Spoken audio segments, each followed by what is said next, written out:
Coming up on today's show, it's a Pokemon-a-palooza of new announcements. We've got more rumors about a new Nintendo Switch coming, and Christian Spicer is here. What's good, everybody, and welcome to another episode of the What's Good Games podcast, your source for video game news, commentary, analysis, and funny stuff every Friday. I'm one of your hosts, Andrea Renee, joined by Miss Brittany Brombacher. Hello. The delay so there delayed. was amazing. And Miss Christine Steimer. That was so delayed, I already forgot what she did. It was like, cello, something like that. I had to think about it. Okay. I was like legit worried that we had some technical issue. Same, I'm not gonna lie. Yeah, no, we're good. We're good. Wonderful. And special guest Christian Spicer is here. Yeah, I thought there was lag. I really did. I was like, oh, this all fell apart so quickly. Just keep smiling. Welcome to the show, Christian. It's so good to finally have you on. For people who aren't familiar, Christian is a podcast host, a writer, a comedian, and a soon-to-be comic book author. It's just so good to finally see you and talk to you about having you on the show. We had Jeff on a few months back, of course. Jeff Kanata is your co-host on the DLC podcast. We're going to talk about that later. But how have you been? How's life in quarantine? You know, ups and downs. It's good. Macro, it's very good, right? Like I'm very fortunate. I'm able to work from home. I'm safe. Kids are safe. Family's safe. But micro, it's been 12 months, you know? Yeah. It's rough. Pandemic is like the idea of it being a full year and the anniversary of the last time we all like went somewhere and did something. I think finally coming crashing down on us is like, whoa. I think it's next week for me where we went full remote. Yeah. That will be the first time that where they were like, you don't come back here anymore. Don't come back to the office from anymore. Your day job? Yeah. Yeah. The Switch is 4 years old, and one of those whole years we've been virtual, which is just Yikes. like 1/4 of the Switch's life. It's that poor weird. little baby doesn't even know. Poor little If baby. only Nintendo's it like, didn't thank suffer so terribly during quarantine. That poor I know. Switch. Say poor Nintendo, man. They're just not doing good right now. Poor Yeah, guys. no one wants them. Yeah. It's actually quite the opposite, which we're going to talk about in just a little bit. But thank you so much to everybody who is joining us, whether it is your first episode or your 224th episode. We're glad that you are here. And we also want to thank all of our wonderful supporters at patreon.com/whatsgoodgames, including our new March Patreon producers: Chewy's Godson, Alex Rigopulos, Faris Attieh, Justin Foshee, Marcus Ian Brown, DaNanoBiologist, Mohammed Mohammed, and Punkdefied. And welcome to our Patreon community, Padiddles? Is that what that is? Padiddles? I think Mustard. Padiddles. I like it. Mustard Tiger, Ryan Hall, Jay Ken, and Rolls Royce 5. Ooh, fancy. So I like that. fancy. Don't forget that you guys can be part of the show by submitting your questions every week at patreon.com/whatsgoodgames, where you can also get the show ad-free in our epic membership tier and above. Speaking of ads, this show is brought to you by Me Undies, Felix Gray, and Logitech G, but we're going to tell you more about them later because, Brittany, we've got a couple new podcast reviewers. We do. We have Caleb Garza and Sars Oxley, which ironically enough wants to know why they should even join our Patreon because they like it when we read the ads because they find it very entertaining. Oh, that's great. So, whatever works. We try to keep them fun Support and us in whatever way light-spirited. you'd like. Yeah, exactly.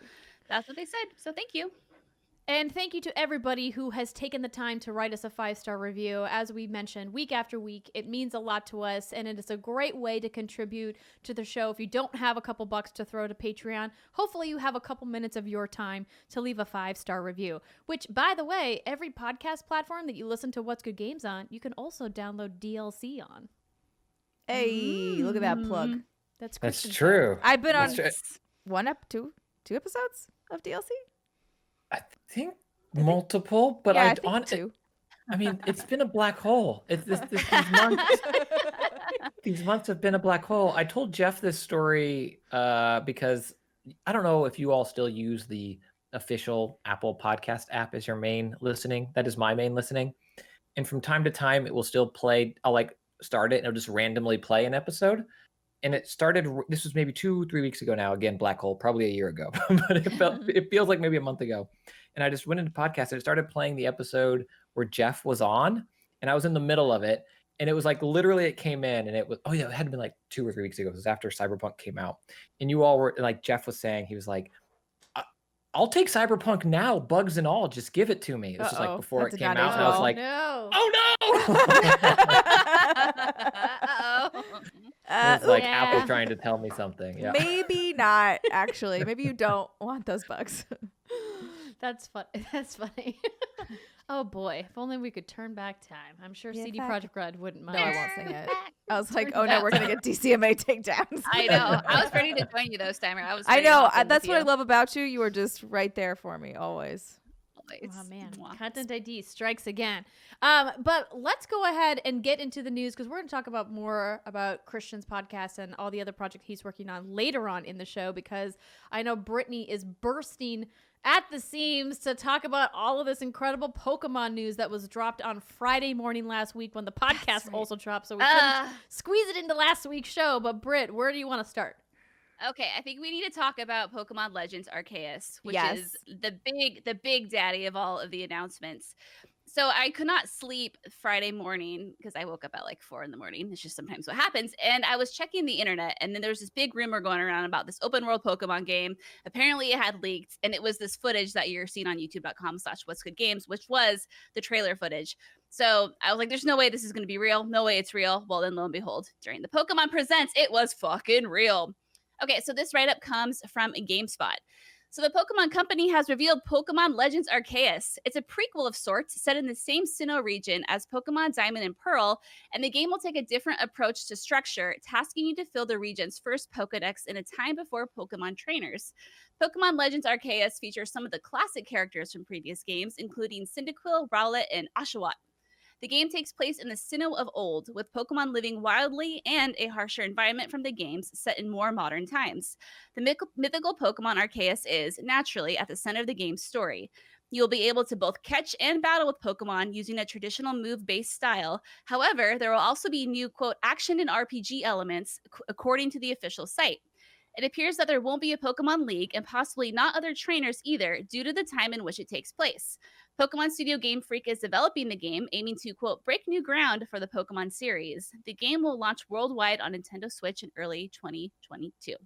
Fuck yes. So, yeah? So, Steimer, like, what's your, like, thought? We'll start with you. First of all, I think I tweeted this as well. I was like, the ease and accuracy at which they throw these Pokeballs is impressive. It is just a casual flick of the wrist, and that fucker just flies and hits the target. I was like, how is this working? Because, I mean, I'm hoping it's just an auto target, because otherwise I will not hit a single Pokemon in this entire game.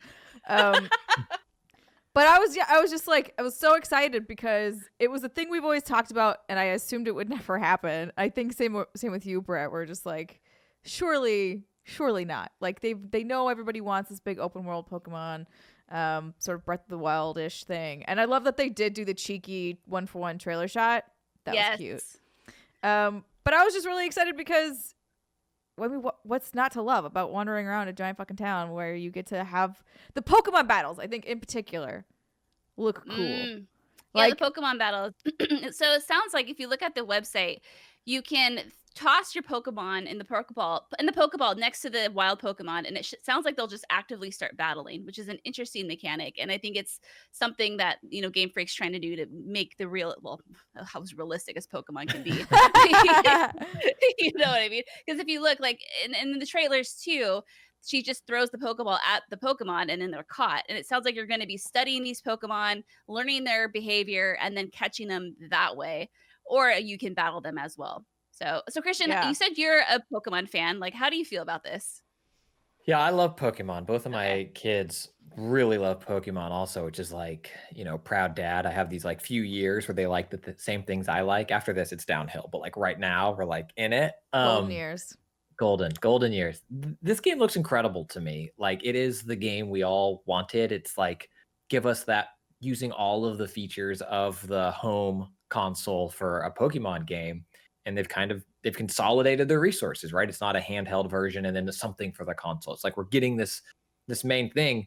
Something that fascinates me with Pokemon though is like the dark underbelly of it. You know, like Oh yeah. Yeah, it's kind of like dog fighting in a weird way, and you're like, yeah, like even if it's just Team Skull and like what's going on? Like what's or like Hop's poor ego and Oh, Sword yeah. and Shield. Like or so in this game in Legend, it's like if it's true that there are no other trainers, no league, like your player, your character is just like, I'm gonna go catch these things and make a fight. Yeah, it's gonna make you wonder, how are they gonna build that story? Because you are gonna complete the first Pokedex. So how are they gonna be like, hey, there's these wild ass creatures out there. Why don't you go like remove them from their habitat and make them be slaves for you? I don't know. Like, how are they gonna do that?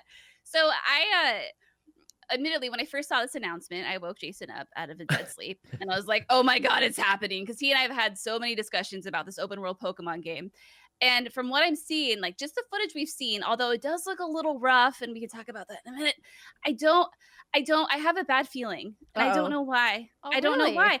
Well, because here's the reason is unless I've missed it, Game Freak has not officially called this an open world game. They're calling it, well, they're calling it a blend of action and exploration. And in the trailer, you know, they say that that little village or town is going to be like your base. And so, granted, like, let me just say, I think this is going to be a fantastic step forward for the game. But I'm worried that everyone's overhyping the shit out of it when we know little to nothing about it. And wait, Brittany, did you just turn into me for a hot second? Listen, Pokemon has been like, yes. No, I'm being fucking realistic because I'm so sick of being burned, Steimer. I know. Because, like, let's look at this realistically. They're not touting this as an open world Pokemon game. They're not. They're calling it an action and exploration game. Now, granted, like, you get into little logistics there. But yeah, that might just be because there are loading screens, right? Like, it's not all in one open map, and possibly. That's what I'm. Yeah. Right. And that's what I'm kind of thinking here, because everyone's throwing this Breath of the Wild / Pokemon like mashup together. And I think what might be more realistic is that you have your main town, your main base, and then you have these different little branching areas that you go off to. Now, to my memory, the Sinnoh region has like a grassy land. It has some mountains. It has some snowy areas. There's some water there. So I think we'll definitely get different biomes and whatnot. But it's just until we know more, like, I'm really trying not to call this like the Breath of the Wild Pokemon we've always wanted. Sure. You know? I think that's like smart. I'm trying to like be realistic about it, but there, you know, it does look like a great step forward. I did not think they'd be taking this step this soon, as we've all talked about. Like, why would they when what they're doing makes so much money the way it is? But there's a few interesting things about it. One is that your starter Pokemon are from other games. They're not from the actual Sinnoh region. They're from Gold and Crystal, Black and White, and then the Alola region, Sun and Moon. Well, maybe they were from the Sinnoh region until you kill them all. Until you, yeah, it's like you're taking the animals and putting them in a different habitat. You're like, yikes, big yikes. So it makes me wonder, you know, how true blue are they going to stick to the Sinnoh region Pokedex, which I think had 150. And then once you got the Platinum expansion, it went up to over 200. So I think there's a lot of fun room for them to play in. Either way, like, I'm happy they're doing this. I'm pulling a Steimer, and I'm just being real realistic about it. I think the most fascinating element of this is that they set it in a time before, as you were talking about Pokemon trainers and other things, because what you do in literally every Pokemon game since the beginning of time is battle all of the gym leaders, get all those fucking badges, and then go battle the elite group. And like, to not have that, I'm super curious. Like, what is this gameplay loop going to be? What is driving you forward? Aside from, like, yes, there's the gotta, you know, literally the traditional gotta catch them all. Right. But I don't know how many legs it's going to have without more of a hook of, like, I am working towards this goal. And if the goal is literally just get them all and then maybe find Arceus, like, I don't know. But I'm like really excited about that too, because I don't know what that means for the game. And that means that maybe they had a really fun, fresh idea for Pokemon, and now we're getting it, right? Like, that it could be. It's overdue. I think I know that you said, Britt, that you think that you didn't expect it, but I feel like we've been talking about just on our show since the beginning of What's Good for, like, you know, coming up on 4 years now, that Pokemon's been the same formula, and that the really only departure we saw was when we got Let's Go Pikachu and Let's Go Eevee, right? And I really liked what they did with that, and really taking advantage of the more powerful Nintendo Switch hardware to say, hey, we can take Pokemon, you know, kind of put like a fresh graphical spin on it, even though this is essentially retreading the same content from another Pokemon game. And then that rendering came out and set the internet on fire of like, what if this could be Pokemon? Right, the fan art that came out, and I think we all were hoping that Nintendo and Game Freaks would say, hey, that's what we're working, and it sounds like they're doing something, right? They're breaking new ground. So I'm excited to see what they're gonna do. It's time. I 100% agree with you. It is definitely time. You know, one thing I did want to talk about too before we move on from this in particular is, did you ladies see, and you sir, the footage where how it looks kind of jumpy and it's like fucking skippity skip, the frames everywhere. It's and yes, the jumpy skippity skip frames. I know exactly what you're talking about. If you're looking at some, and again, it could be again like this game's not coming out for another probably 2 years. If we're I think lucky. they said early 2022. Yeah, but you know, I don't even know if it's going to come out early 2022. But you know, that's just me. Either way, like there were some concerns about how it just didn't look very great, impressive. It didn't look impressive because if you look at some of the Pokemon, they're like skipping around, and I don't think that's intentional. At first, I thought maybe that was like an artistic choice, kind of have like a storybook look to it. And so it makes me wonder, like, could this launch alongside, and we're going to talk about the Switch in a bit, like a Switch Pro or something that's more powerful? Because by 2022, this thing's going to be 5 years old. So we're looking at the trailer right now on youtube.com/what'sgoodgames. And if you look at the Pokemon in the distance, watch when they throw the Pokeball here. Watch how it gets captured. I don't know if you can see it there. Okay, wait, hold on. Maybe that wasn't the best option. Well, maybe what they're doing here, is that they're cutting out where all of the HUD and the fight would be. And right there. Yeah, it was like skipping. It is a little slow-mo-y. Yeah, and I thought maybe that was just like a cool little artistic, because the stuff does have a different look to it. But I'm thinking it might just be because this game is still so early that it might just be a little rough footage. They wanted to show something. So just a little observation. I'm going to be honest. I did not notice that at all, and I'm still barely noticing it when you're pointing it out specifically to me. I think that this is nothing to worry about. I think it's fine. I think it's probably fine, but it's just an interesting choice to show off this new Pokemon game, and then there are some like noticeable skips, like pretty bad ones when it's not supposed to be that way. Not a huge deal, but again, just something I'm like looking at. I'm like, could this mean that maybe we might get this on a Switch Pro eventually? Because I think that'd be nothing great. to worry about here. The internet hype train has never got anything wrong. This is Breath of the Wild level. It's going to be bigger than that. It's going to be 60 frames per second. No, la la la la la. None of that. Your Pokemon will break down in the Pokeball, just like in Zelda. Moving on to the next Pokemon story is Pokemon Diamond and Pearl remakes announced. So, Britt, you talked about how this was rumored, and now we have confirmation about these two remakes. So this also happened on the same day that we got the announcement. The Pokemon Company has announced it's releasing these remakes later this year. They are titled Brilliant Diamond and Shining Pearl. Would you do me the honor, Steimer? Sure. They are not being developed by Game Freak, which has traditionally handled remakes in the past, but by, is that Ilka? Ilka, yeah. Ilka. It stands for I love computer art, if you're wondering. Adorable. Which also worked on Pokemon Home. Ilka's Yuichi Ueda and Game Freak's Junichi Masuda, I probably butchered those, I'm very sorry, who directed the original Diamond and Pearl versions, will serve as the remake's directors, so no worries there. It will also retain the original title's art style, featuring squat characters and buildings in overworld reminiscent of the original DS games, but with more realistically proportioned characters during the battle sequences. They are also set in the Sinnoh region, where players begin their Pokemon adventure by choosing either Turtwig, Chimichar, or Piplup. Brilliant Diamond and Shining Pearl are slated to launch worldwide simultaneously in late 2021. I think this looks real cute, but of course some people are very angry about it. Why?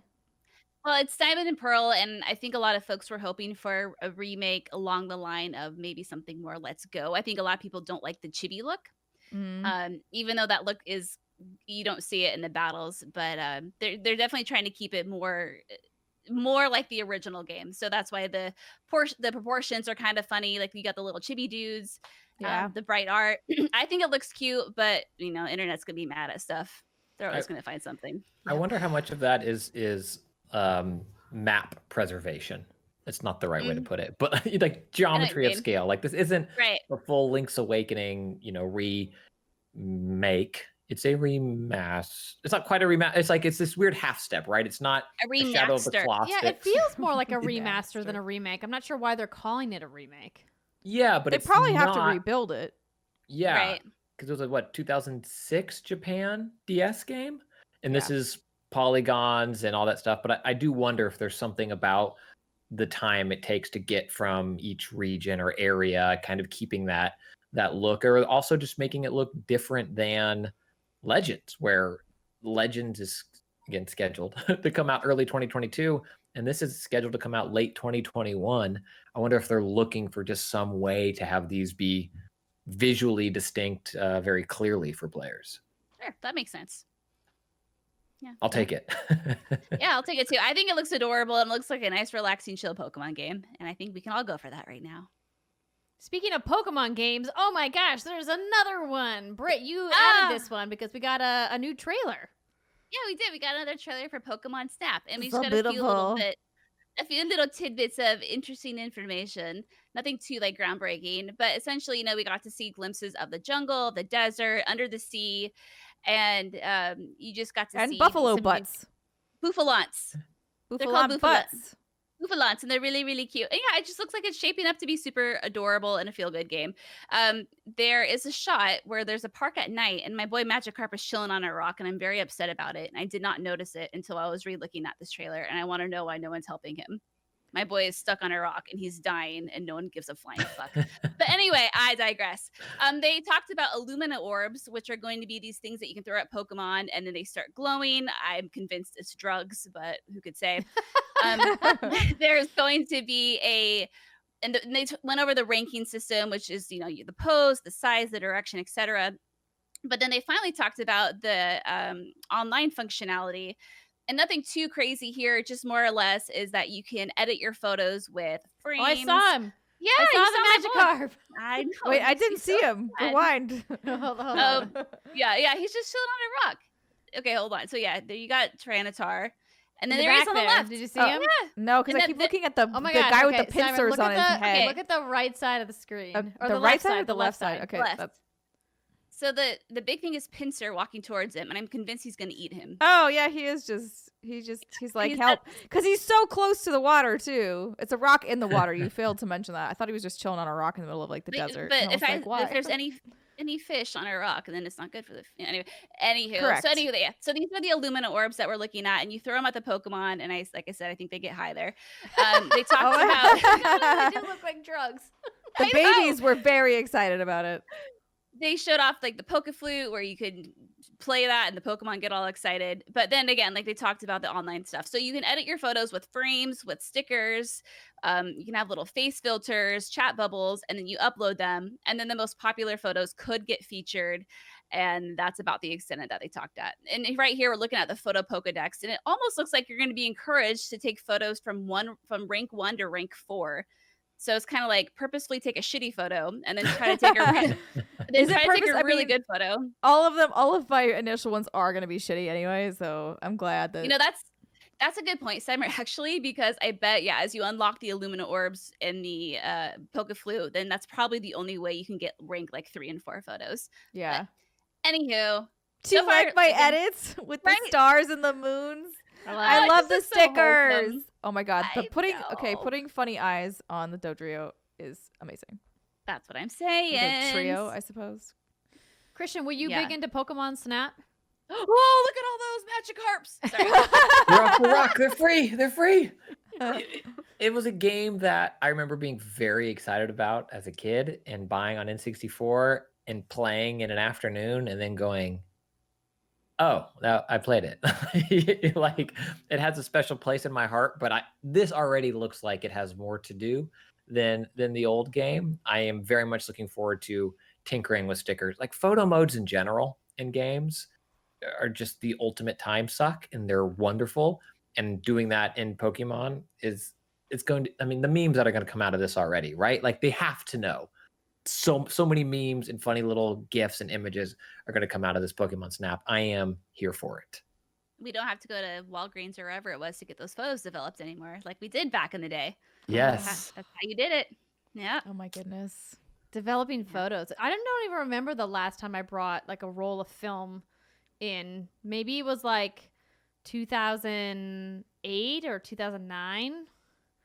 I remember like the end of the first decade of the 2000s is really when digital cards were becoming more affordable and digital cameras were on the rise. But because at that time there still wasn't a lot of, like, smartphones hadn't really made their entrance yet. And I still like vividly have like, you know, all of those packages with the inserts with the little sleeve in the front where all the negatives go. And I remember being in a dark room.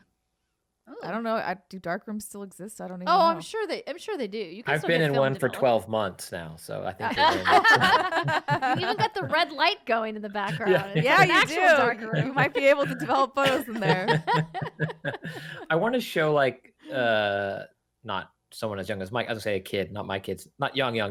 But did you all remember that Robin Williams 1 hour photo? It was like one of the first movies, I think, where he played like a dark character. He was, spoilers, bad guy.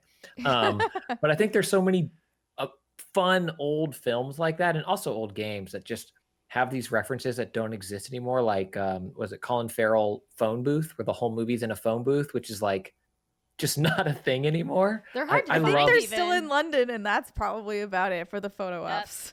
Yeah.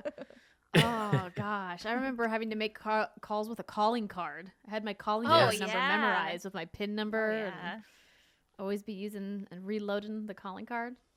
You People make were those calls that? late at night, so the minutes wouldn't count against you. Yes. Anyway, man. speaking of new technology. Yes, good segue, Steimer. Done. So this story dropped right before we started shooting the show tonight, so I'm glad we were able to get it in. Over on Bloomberg.com, Nintendo plans Switch model with bigger Samsung OLED display. Nintendo Co. plans to unveil a model of its Nintendo Switch gaming console equipped with a bigger Samsung display, hoping the touchscreen can prop up demand in time for the holidays. People familiar with the plan said. Samsung Display Company will start mass production of a 7-inch 720p resolution OLED panels as early as June, with an initial monthly target of just under 1 million units, said the people. The people. Who asked not to be identified discussing internal matters. Because they don't want to get fired. Yeah, no, Samsung's going to be in trouble. The displays are slated for shipment to assemblers around July, the people said. Representatives for Nintendo and Samsung declined to comment, obviously. Nintendo seeks to sustain a Switch lineup that continues to sell well against Xbox and PlayStation thanks to the pandemic-era breakout hits like Animal Crossing, a chip crunch that's plagued a supply of rival devices. Ain't that the truth? So I don't need to read the rest of the story, but essentially it looks like, according to a quote here, the OLED panel will consume less battery, offer higher contrast, and possibly faster response time when compared to the Switch's current liquid crystal display, said Yoshio Tamura, the co-founder of the display consultancy DSCC. So that quote comes from an external consultancy agency that talks about OLED screens, and so this person, I assume, knows about Samsung's current tech and has said, well, based off what we know currently about the Nintendo Switch display, this is what we can expect. It's going to fix all your problems with the Pokemons. The new screen, it says faster response time. There you go. No more skipping. You don't have to worry, Brittany. Okay, thank you. I'm going to lose sleep otherwise. When I think OLED, I don't think 720p. You know, like, No, I love yeah, a good you think OLED. 1080 for quality. sure. A 1080, 4K, 8K, like I love an OLED. I love the blacks and like the rich colors you can get on them. I'm The original curious, Vita had an OLED, right? Yeah, I had Yeah. the fat Vita that had the OLED. I had that. Yeah. It was real nice. which probably was also 720p or maybe even under. But I that don't was a remember. long time ago. It was a long time ago. Quite a bit of time ago. Yes. And it's a bigger screen.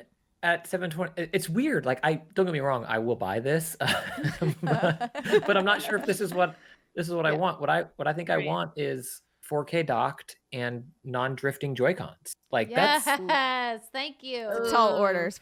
I don't know. Tall. I thought I had read that maybe this is just the internet doing its internet-y thing, that they're saying when it is docked, it will do 4K. okay. But this Bloomberg article does not mention that, but I have seen that on the Twitter sphere, which we all know is completely legit when it comes to news. Well, like the screen changing would not change the resolution of the port. It's very possible that docked it could do 4K, but again, yeah, as Steimer mentioned, like what's happening when you're in handheld mode is irrelevant because obviously HDMI can do 4K. Right. It's just about the internal processing power of the chipset that they're using, which has been the trouble, right? And there's no talk about that. But I think what's promising is that if indeed they are working with Samsung to bring a higher powered display, that hopefully is an indicator that they're upgrading the guts as well. Yes, I hope that would so. be the indicator, and like maybe what you're talking about, Brittany, is correct. And like, because if this releases the end of this year, then that's in time for the new Pokemon. All of the conspiracy theories align, and you know, all the tinfoil hats work for one day. Because even if this is just all about the OLED, if the cool kids All about call the it, OLED. I'm with you, Christian. I don't know if I would upgrade because here's the things. I also really want to upgrade my Switch. My little kickstand got busted off, so it's like non-existent anymore. I have all these little scratches on the side from me trying to improperly dock my Switch, which I scratched it, and it's a hot mess. And it's so badly. And like the Joy-Cons like are loosely attached to it. I don't know what happened. I must be real rough with it. I don't know. No, it's not you. The Joy-Cons are just inferior technology, and they are overpriced for what they are. They are Nintendo cute as heck, needs though. to fix their design. Like, you shouldn't have to buy multiple sets of Joy-Cons within like like a 60 2 or bucks 3 a year pop. period. That to me is But unacceptable. have you seen those Are they Skyward 80? Sword ones though? Have you seen I those? got They're so- mine. Sucker, right here, sucker. That's me. They're- I they're complain, so but I good. buy. It is complain, but I buy. Weird design. Like I love my Switch. We own haven't a seen OG and a Switch Lite. And I like the Joy-Cons. I like them for Just Dance. I like them. I'm very excited about Mario Golf and using them for that. But it does seem odd, just still after 4 years now, that the way they're positioned, it's like a flex point. You know, if you're playing Celeste, for example, like a game that I love, but it's difficult. I'm like gripping the thing and I feel the Joy-Cons like bent. I'm like, oh no. I'm playing this docked. Like, Yeah. it's interesting design. Just want a D-pad. Just I- give us a D-pad. Only ever play my Switch in handheld mode. I've only docked it to charge it. Dang. Well, I mean, I don't want to remind everybody, but but we we did do- talk about this amazing device called the Fixture S1 That's just on the true. show last week No, I know. from Fixture Gaming that allows you to put your Switch in a holder so you can clip your Pro Controller onto it, which is great. Yeah. Which might work for you, Britt, since it sounds like your Joy-Cons are kind of SOL. Man. But I think there's no denying that a lot of Nintendo fans want to see a more powerful Switch. I still don't think we're necessarily going to get it this year, even with this Bloomberg story. Knowing how impacted Japan has been by the pandemic, we're not out of that impact zone yet. And even if Samsung is delivering these screens for shipment in summer, it doesn't mean that they're going to be ready for holiday. It does mean maybe they'll be ready for Q1 2022 when potentially it's the 5-year anniversary of the Switch, and that's when they're going to release Zelda Breath of the Wild 2. Oh god, could you imagine? Here's the new Pokemon game. Here's Zelda. Like, here's a new Switch. It'd be like a midnight launch all over again. Yeah, that's it. That's all I would need. Come on, Nintendo. And some wanna cute give you ass all my money. colors, please. Oh, yeah. Yeah, sure. They'll And bring then the goods, I Metroid think. Prime 4 10 years later after Oh, That game's Just give it to me. I'm Give convinced it that to game's me. just canceled. They're like, Oh. we're not Man. working on it anymore. Done. Donezo. Terrible. It is What a always fate. like not reassuring. What's the opposite of unreassuring? Where like a game gets Disconcerting? announced. Thank you. Yeah, there we go. A game gets announced, and then you'll see like a posting on LinkedIn or something like that, and it's like, we're looking for a lead creative director for Metroid Prime 4, and it's like, oh no, this game is so far Yikes. away. It's It's doomed. so far away. Yeah. I guess they canceled it, right? Well, they didn't cancel it. Sorry, they hired Retro to come back and work on it, And I think the last we heard about it, and that was E3 2019. Yeah, the last E3. Oh yeah. The last E3 there ever was. All right, let's move on. We have a couple more news items to get to. But before we do that, I want to let you know that this episode of What's Good Games is brought to you by MeUndies. MeUndies knows self-expression is important. It's why they make the most unique printed undies. It's why they make sure their undies are made from the world's softest, most sustainable material. It's why they write these ads so you can hear them and know it's time to upgrade your undies. They want you to feel like you, and they want you to be as comfy as heck while doing it. Like how I am comfy wearing my onesies, or Steimer is comfy in her lounge pants, or Andrea in her new favorite jogger pants. But have you heard about their membership? It's time you stopped worrying about whether or not you have enough coins to do laundry. It's time to get the MeUndies membership. And why do you need the membership? Well, you don't really, but it's fun. And then you also can worry less about boring things like laundry. Each month, you get a pair of undies that strikes your fancy delivered right to your door. Plus, the membership saves you up to 30% on virtually everything they make. MeUndies are offered in a range of sizes, including extra small to 4XL, and they are the softest undies on earth, but they don't stop there. Get the same soft as heck material in loungewear and onesies. MeUndies has a great offer for our listeners. For any first-time purchasers, you get 15% off and free shipping. MeUndies also has their problem-free philosophy. If you're not satisfied with any product for any reason, they'll refund or exchange it. No caveats and no questions. To get your 15% off your first order, free shipping, and a 100% satisfaction guarantee, go to MeUndies.com/WGG. That's MeUndies.com/WGG. And I have no shame in saying I wear my Christmas MeUndies all year round. Because why not? Ditto. I do too.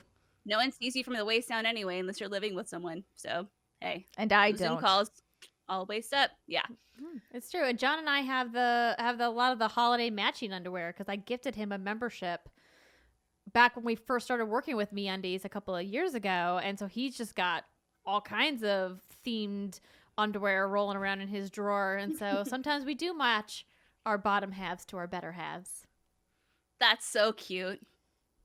That's free copy you're giving away right there. That's too good. Well, they actually came up they with came it. up with that. I can't take Yeah. credit. No. All right. So we got an announcement from PlayStation, sort of. I mean, technically It's a Sony did weird announce thing. this. It was weird how they had this giant state of play, and by giant I mean not giant.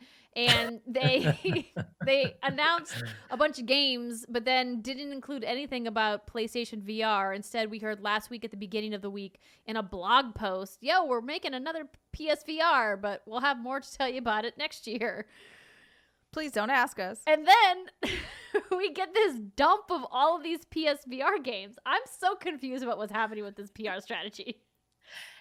I don't know, but yeah, they did a thing where every 30 minutes they were releasing or talking about a new game coming to PSVR, and that's what they did. So they announced PSVR 1 also. Like yes, just let's PS4 specify. or you need a camera adapter. Like you can do it on PS5, but it's not easy. Or PS4, yes, a lot of people have them. PS5's very hard to find, but it did feel we're making a new one.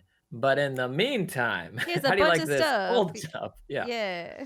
Here's a bunch of stuff. Okay, so we can start with I think the biggest announcement, which is Doom 3 VR edition. Oh boy, it sounds like seasickness waiting to happen, but in VR. So this is coming out on March 29th. Doom VR edition is, well, exactly what it sounds like. It's the survival horror-ish Doom game from 2004, including its expansion packs, given a VR makeover. UI HUD elements have been placed on a new wrist mount display for immersion. Does anyone have any interest in playing Doom 3 in VR? Oof. I know. I'm with you that it feels like a vomit fest waiting to happen. Like knowing how fast Doom is as a game, and this is obviously not the first Doom to come to VR. Like they did a big thing with Doom 2016 in VR, but I just think about classic Doom and just how it's not for me. I know. I would love to if I could just handle it, but I don't think I can. Christian, are you a VR fan? I am. I have a Quest and a PSVR, and I had a first-gen Oculus as well that I later sold. I'm very excited for this game to come to a different headset, if that's fair. Yes, it is. I've packed up my PS4. I tried to order the dongle camera adapter a couple of times, couldn't get it, and I was like, I I give give up. up. I give up. The move controllers aren't great, but I think this. I mean, of all the Doom games, I think Doom 3 is paced well for a VR game. It is that survival horror at the time. You know, they made a big deal of like the lighting and your flashlight and that kind of thing. So I think it could work really well as a VR game. But I feel like a snob saying this, but just PSVR doesn't really get me excited right now. Gotta get that PSVR too. Yeah.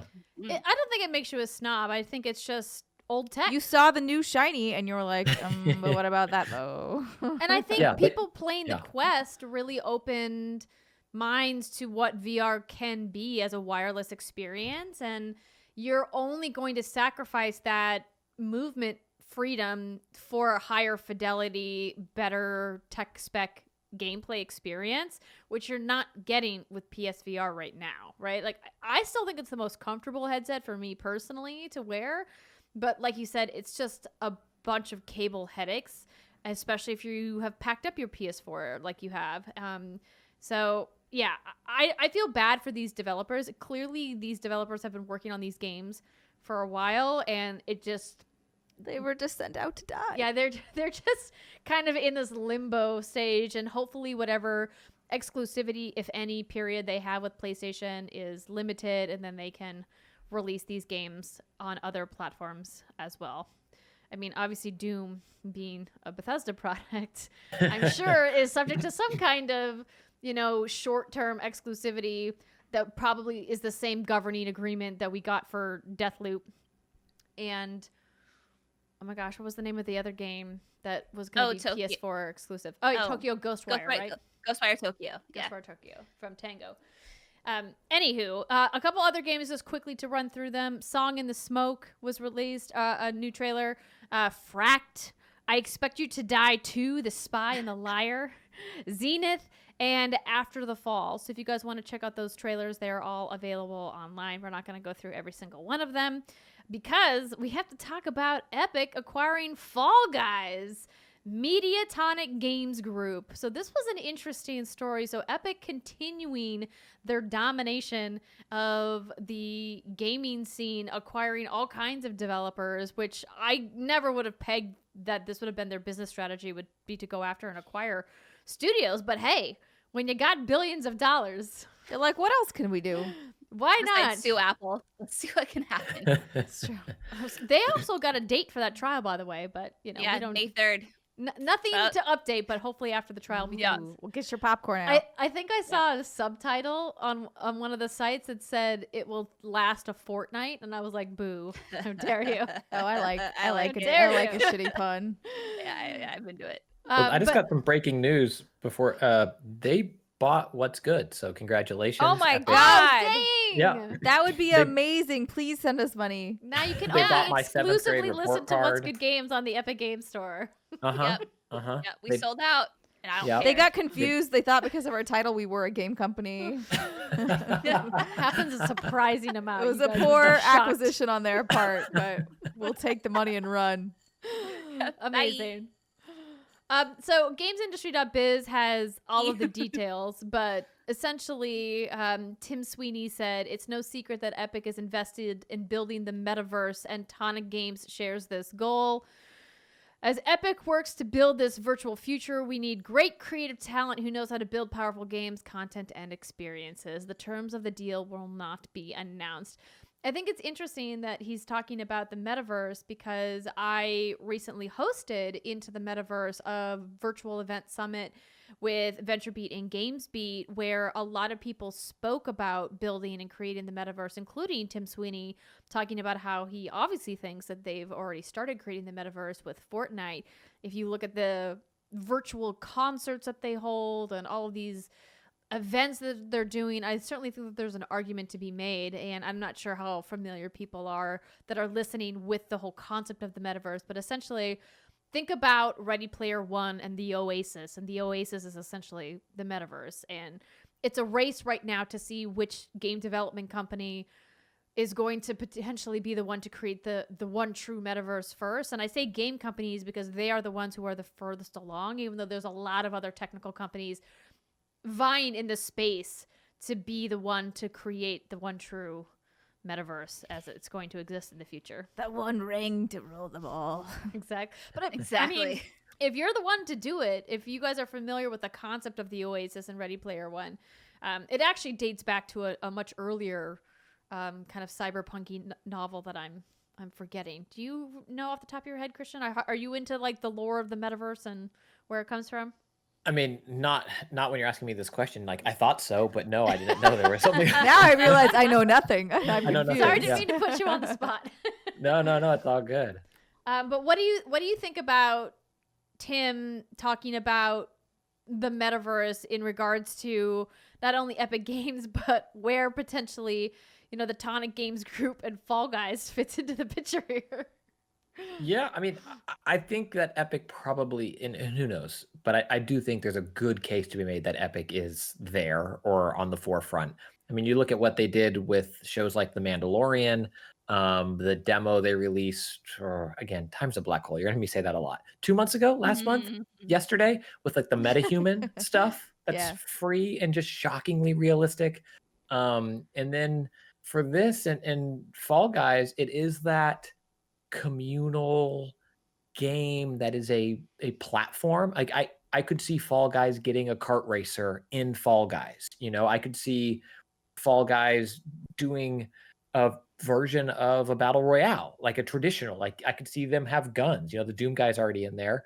So I think they could really gravitate toward that style of game. Rocket League, Fall Guys, Fortnite, the thing that can have every IP in it, can reinvent itself constantly while still being the same game somehow.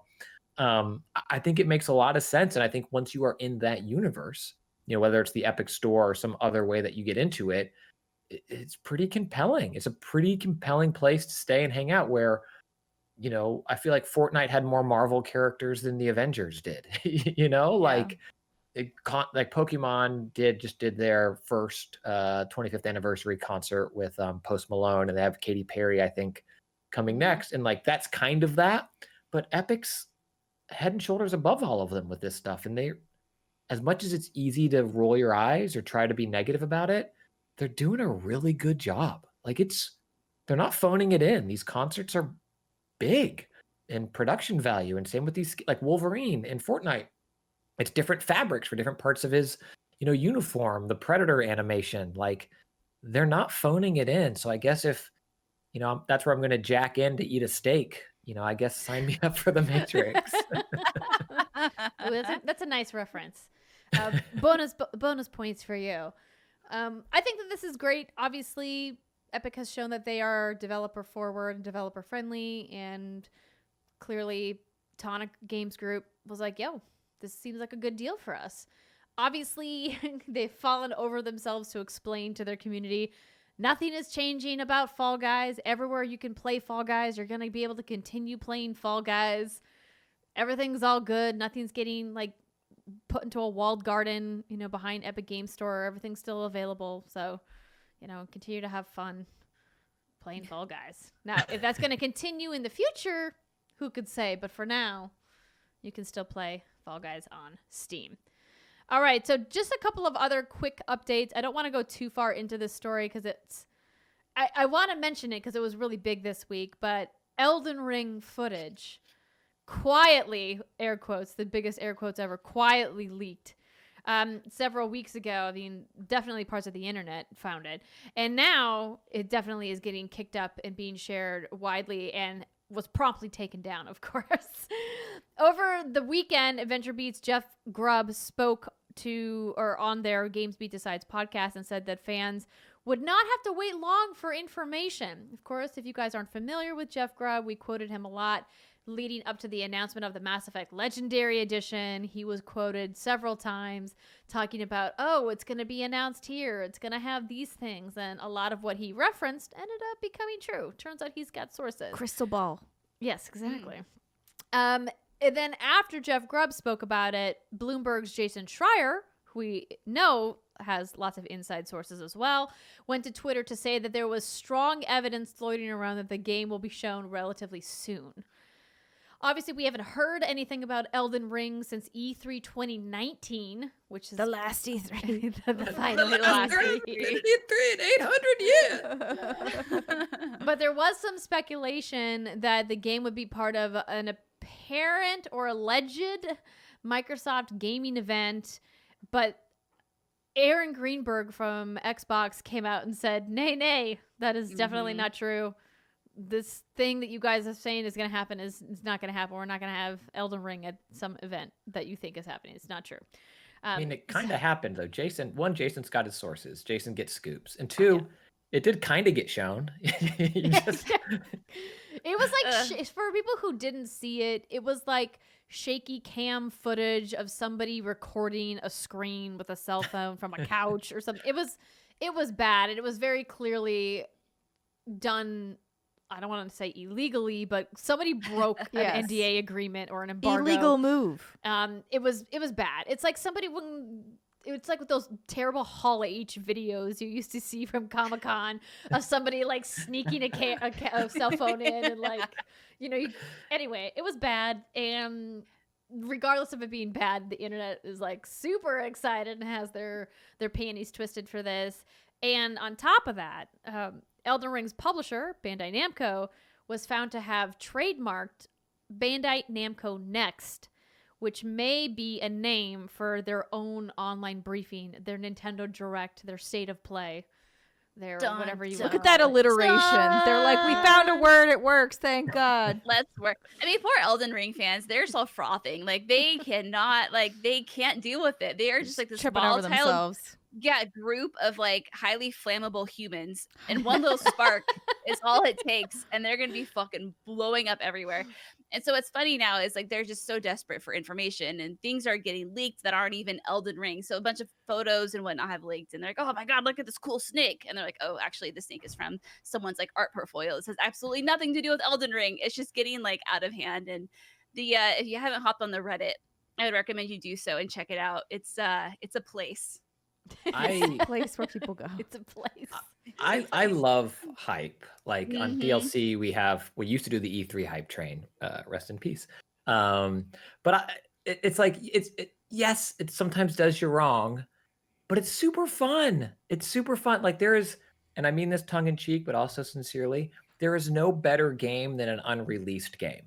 It's so fun to like, oh, it's gonna be this and this is gonna happen. Oh, I saw this screenshot, and you can really obsess over it.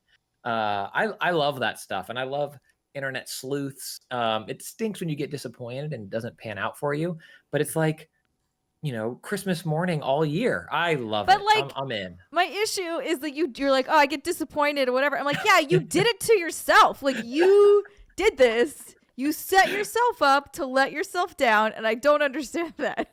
I'm here for this, because then there's the next game. That's the beauty. You're like, oh, well, that didn't. Yeah. I mean, you can. I get very confused when people like get depressed over something that they made up about themselves. That's fair. You have to temper your emotional roller coaster. I think having a high is not necessarily a bad thing, but then allowing yourself to get into a low is, something you maybe need to work on your coping skills and managing expectations, and saying, hey, it's cool to have, as kind of funny as Tim Getty says, your Gatorade hype moment, but don't let yourself spiral into a sadness abyss if it doesn't pan out. Yeah. That's just it. Like, I'm with you, dude. Like, I love the hype. I love speculating. I love thinking about what could happen. But at the end of the day, it's like, it's just a game. And as much as I love games and I'm passionate about them, it's not going to wreck my world if I don't get that open world Pokemon game that I want. But that said, I am still kind of like pulling a Steimer when it comes to that one, because I do care maybe a little too much about that one. But otherwise, yeah. The hype's I get not it. real. That's the thing. That's the disconnect for me. It's like, enjoy the hype, know it, love it. But just like the game's not real, the hype's also not real. So you have to then let that go. Like when it's release week or reviews come out, then you got to put the hype away and you get to assess the product for what it is. But right now, Elden Ring doesn't exist. Like until it exists, I'm all in. I want to see everything. I want to look at it. I watched that shaky cam footage. Like, get your foot out of the screen. I want to zoom in on this dragon. I'm in. And if you've been listening to this whole segment going, what the heck is Elden Ring? I should have said this at the very top. It's From Software's next project that's being partially written by Game of Thrones author George R.R. Martin. And again, we have no confirmation about what his level of involvement is, how much of it he's writing, how far along they are. We just know that he leaked the shaky cam footage. Maybe exists, maybe doesn't. Yeah, it was him. It was George R.R. Martin on his couch watching like the dailies they sent over, and he's just like, the internet's gonna go crazy. I miss being talked about. I need to post this. He's sitting at home in his writing den, not writing, just watching the internet nerds fap over each other. Oh, that's a great image. Yes. I will leave you with that. I was going to talk about this Wii U update, but we're running long, so I'm just going to be like, yo, Nintendo's updating the Wii U if you still have yours plugged in. Hooray. And also we got new details about Aliens Fireteam, a co-op shooter unveiled by Cold Iron Studios, which I'm going to talk about extensively in the next segment. Speaking of which, let's take our first break of the show. When we come back, we're going to talk about what we've been playing. Stick with us, everybody. We'll see you in a minute.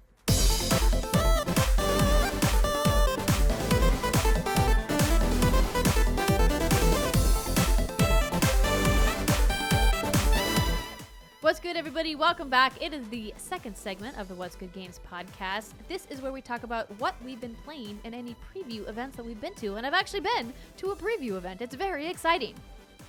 But before we get to that, I want to let you know that this episode of What's Good Games is brought to you by Felix Gray. The science is deafening, everybody. Most clear blue light lenses filter just 2 to 3% of blue light from screens. Shocking, I know. But Felix Gray filters 15 times more. Finally, blue light glasses designed for the 21st century. So let's talk about blue light and what kind of blue light you may be exposed to daily. Some major sources of blue light include phones, obviously, tablets, computers, TVs, Kindles, and even LED light bulbs are shown to emit more blue light than their incandescent counterparts. So what does blue light exposure do to your body, you might be wondering? Well, some common symptoms can include headaches, blurry vision, dry, tired eyes, and trouble sleeping.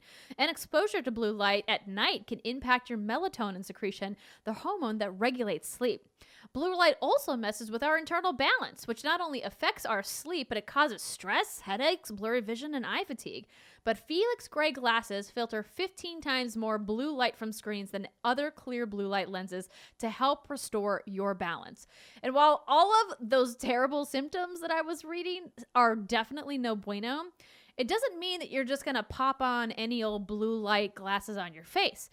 You guys know we love style here at What's Good Games, and What's Good loves Felix Gray. So I finally got my Felix Gray glasses in, because you guys know I've been talking to Steimer about her cute Felix Grays that she's had for a couple of years now, and I wanted to get my own, so I got these clear Roblings, and I'm absolutely in love with them. They are hand finished from Italian acetate, making them durable, lightweight, and super comfortable.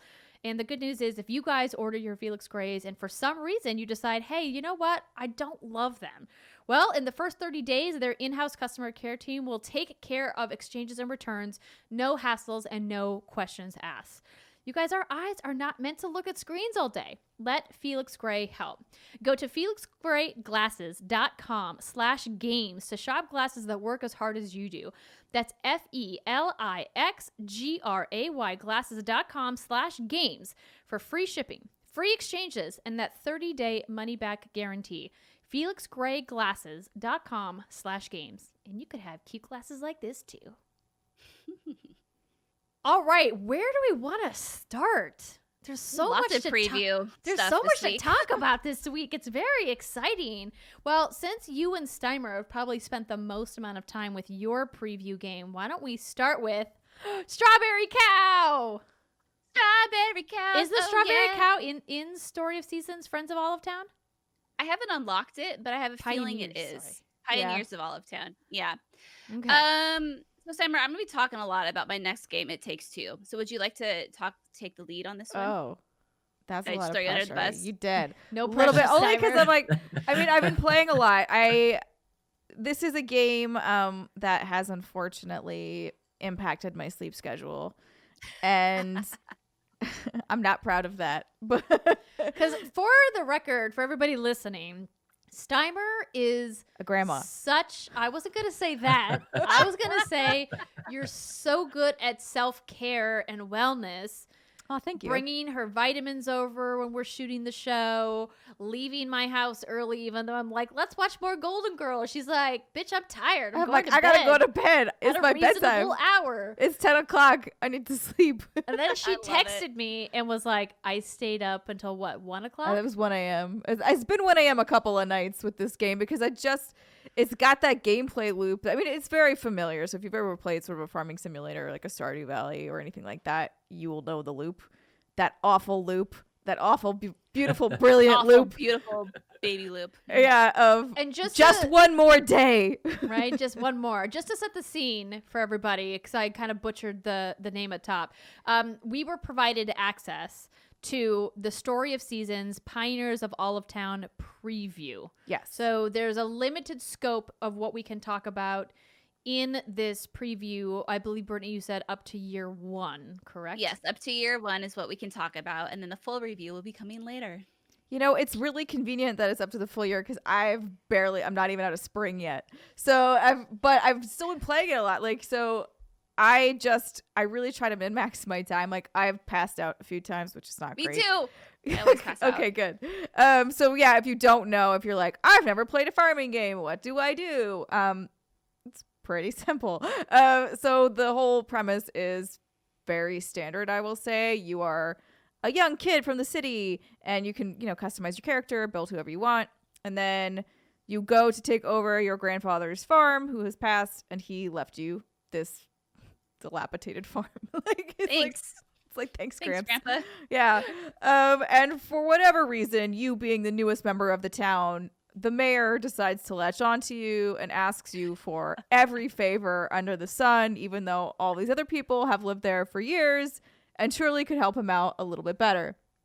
But that's never how these games go. You are always the most important person in the town, despite having zero reason to be.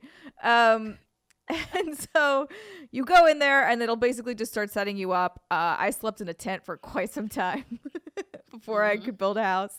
And you just you build it up from nothing, right? Like you start out with your basic axe, your basic shovel, your basic tools. And then as you start to go and you can cut down and clear out the overgrowth that has impacted your farm space, you can start to build up. Yeah, here we go. So we got a trailer going up on What's Good Games YouTube channel. And yes, you can have really fun hair also. I'm just going to say, anyways, randomly.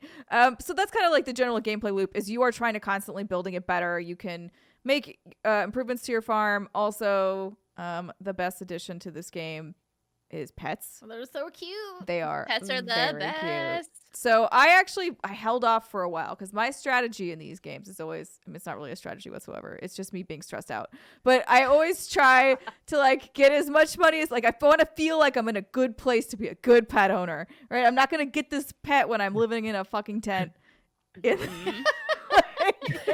really responsible of you. I try that. because also the pets, they're not the most expensive thing, but they aren't inexpensive either. I think I bought Especially when you're first starting out, they're not cheap. Right, they're about the same amount as a cow, and the cow will actually produce milk. So, you kind of got to weigh your pros and cons there. But eventually I did get a very cute doggo that is a Bernese Mountain Dog. I got the yellow lab, of course. Of course you did. Of course and I did. Yeah, Yes. it's very cute. But yeah, so the just one more day loop that I was referring to, you have basically, a day to go about your farming duties. You can manage it however you like. Ideally, you're watering your crops if you have those planted. You should probably have some planted. And then you're taking care of your animals. You're going about the town. You're talking to people. If you are interested in that sort of thing, you can give gifts to people, and then they will like you more. And then when you they can like bang you them. more, you can get into a relationship with them. And it's one of my favorite things is how fucking easy it is to make somebody like you. And I wish that it was like that in real life. And all I want is to be able to give somebody a bowl of soup 3 days in a row and for them to be like, you know what? You're okay. I like you. Have you ever tried it IRL though? Maybe if you did give somebody a bowl of soup 3 days in a row, they'd be like, yo, let's Let's talk more. That's true. Invite me to your tent. Let's I'm hang jumping out. on Invite me to your tent. sending you all some soup gift cards right now. Just give me 1 second. Here. I'm so happy, Steimer, that you're enjoying it. And one of the reasons why I wanted you to lead off is because I've been playing these games ever since I was like 8 years old. So Since you moved out of the city into the farm. Yeah. exactly. And so it's hard for me to not like look at the real nitty gritty details of this. And I think it's important for people to get an idea of like what the gameplay loop is and why these games can be so addicting in the best way possible and so relaxing. So the final game does come out on March 23rd. So thankfully XC was able to provide us codes way in advance, which is appreciated because like Sam was saying, she's in spring. I'm in probably the middle of fall right now. So these games are broken down into seasons. So spring, summer, fall, winter. And each day depending on like how long you want to play, maybe like 20 minutes, 25 minutes per day. I've already put 40 hours into this game, which is kind of crazy. When I saw that in-game clock, I was like, holy shit. Okay. Fair enough. Because then the idea is that you play for a few years in game time and then you build up your farm. You kind of get everything min-max the best way you possibly can. And then you've kind of beaten the game or you can keep playing. So a few things that I wanted to touch on, which, you know, now that you kind of have a general idea of like what the farming game is there's a few things that have been improved so far. And some things that I feel like are a little disappointing, and there is going to be a patch coming out in mid-March that's going to address some of these concerns, and then there's going to be more long-term patches as well. But for example, one of the things I think is really great that they've done is they've gotten rid of like the brush for your cows, like the milker for your cows. All you have to do is walk up to your animal and push A, and then that'll take care of all of your actions, which is really nice, because otherwise what you'd find in other games, you'd have to switch through every item, and that kind of got a little tedious. Summer, have you messed around with the maker system yet? The maker system? Basically like the things that turn your lumber into your logs into lumber. Yes. Okay. My main issue with those is that I get irritated that it's one per use. Like I want to stack them. Let me make 15 logs at a time. And this is one of the things that's going to be addressed because this game has been out in Japan for a while, a little longer than now. And so some of the lead developers are saying like, yes, we hear you that the maker system is a little flawed, because you can tell in this game that they pulled a lot of inspiration from games like My Time at Portia, Animal Crossing, Stardew Valley, and they tried to make it more or less their own. And I think in some ways it succeeds. I mean, again, I'm 40 hours into it and I'm loving it, but there are some flaws. And in some ways it's like, oh, you could have done this better. So the maker system is essentially they're crafting machines, and there's, I don't know, 20 of them, 17 There's to 20 a lot, of them. yeah. There's so many. You have like a seasoning, a powder maker, a seed maker, a mushroom maker, a lumber maker, an ore maker. Yeah. A gem thread refiner, maker, whatever. A jewelry. There's so many of them. And the problem is that you can't preload items into it. So you can have up to 20 of per maker on your farm at a time, which is insane. So when I read the box at first, it says like you can have up to 20 at a time. In my head, that meant I can stack 20 things if I have enough ores. You and guys it are will talking make about crafting, right? correct. Yes. So if I have 150 logs, Right. I have to then this machine takes 3 of those logs and turns it into lumber. Okay. So what I thought I could do was I'm just going to give you enough materials for you to make 10 lumber. Right. But no, you can't do that. You can put one in at a time, and it's a timer that counts down. So it's like making fish bait in Animal Crossing. Yes. Yes. It is. You can only make one per clan, one at a time. Correct. So like it's if you're saying that they're going to address that is music to my ears, because so far it is the one thing that is really irritating me about this game. Because I'm like, I just want to stack it all up in one machine. I do not want a farm of 20 fucking lumber machines. Like that doesn't sound appealing to me whatsoever. That sounds awful. It does, and it is awful. That's what I currently have. I have like 20 lumber machines. I have like 20 ore machines, and it's a really tedious thing that I feel like after you really ramp up and start getting really busy, it's more of a pain in the ass than anything. So I also can't help but think that there might be something that you can unlock that maybe gets more efficient, and you don't have to have 20 of these machines on your property. But like as of right now, if the developer said they were addressing it, then that means that probably not. Probably not. Yeah, but there's been some complaints about that, understandably. So the other thing that, and to be completely honest, when I first started this game, the first like few days, I was very, very disappointed because I think I had incredibly high hopes. But again, like because I'm 40 hours into it, it's clearly grown on me, and I am appreciating it for what it is. Like clearly, I didn't hate it, right? But a few things, like the writing, for example, I think is really flat. There's 37 characters, I believe, in this game. There's so many people in this game. So many, and normally that's a great thing. But the problem is that these characters aren't written to feel so distinct from one another. Like some of the dialogue they say is like when I was exactly younger, the same. yeah, exactly. Or this one guy that I was gonna, Damon, I thought he was gonna be my man. He was but every too time young I talk for me. to him, they all live with their parents. They're all young. It's kind of weird. Wait, like they except all for the live with their ranger. parents? They all live with their parents. However, I'm going for the ranger because like he lives has by a himself. job.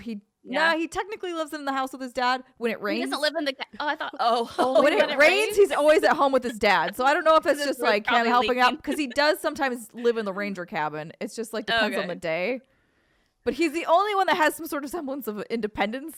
So I don't feel like creepy going for him. So that's my man. Yeah, he's Plus he likes he's only- animals. and he looks over the age of. 18, He looks like which an is great. adult. He looks like an adult, unlike some of the other characters. Yeah, I guess that's just the art style of it. But and there's no character portraits as well, which is a really huge like why would you not put in character portraits? So example, when you're talking to someone, you have their in-game avatar, but then generally you'll get like the art of them, and that art will be drawn with many different facial expressions. So you can kind of like really get a feel of what they're saying, and it helps really with the immersion. But with the bland writing and the lack of character portraits, it's not great. I will say the in-game dialogue events that are triggered once you have enough interaction with someone or they like you enough are a good window as to how these characters are and who they are and how they're written, but you just don't get that in the day-to-day dialogue. So that's another thing that's going to be fixed as well and addressed, is it sounds like they might be rewriting some of that, which is good. It's just, unfortunate in these preview builds that you don't get to experience that for yourself. But I guess it's just the way it goes. There's a museum. Think of it like the Animal Crossing Museum, which is a cool addition. And the museum takes advantage of the fishing mechanic where you have to donate fish, photos of animals, and treasures to the museum. I don't know what the reward is going to be, but again, like you can say, they saw Animal Crossing and they're like, oh, we like that idea. The fishing is fun. The photo mode is cute. But the issue with photo mode is that you can send your photos to everybody else to be your loading screen images. And so many people are fucking sickos and are taking photos of these poor, like, little girls, like, not little girls, sorry. That sounds weird. They look little, like Steimer said. Everyone looks very young in this game. I'm sure they're of age because you can marry them and have kids with them legally. Of, like, their chests, of their crotches.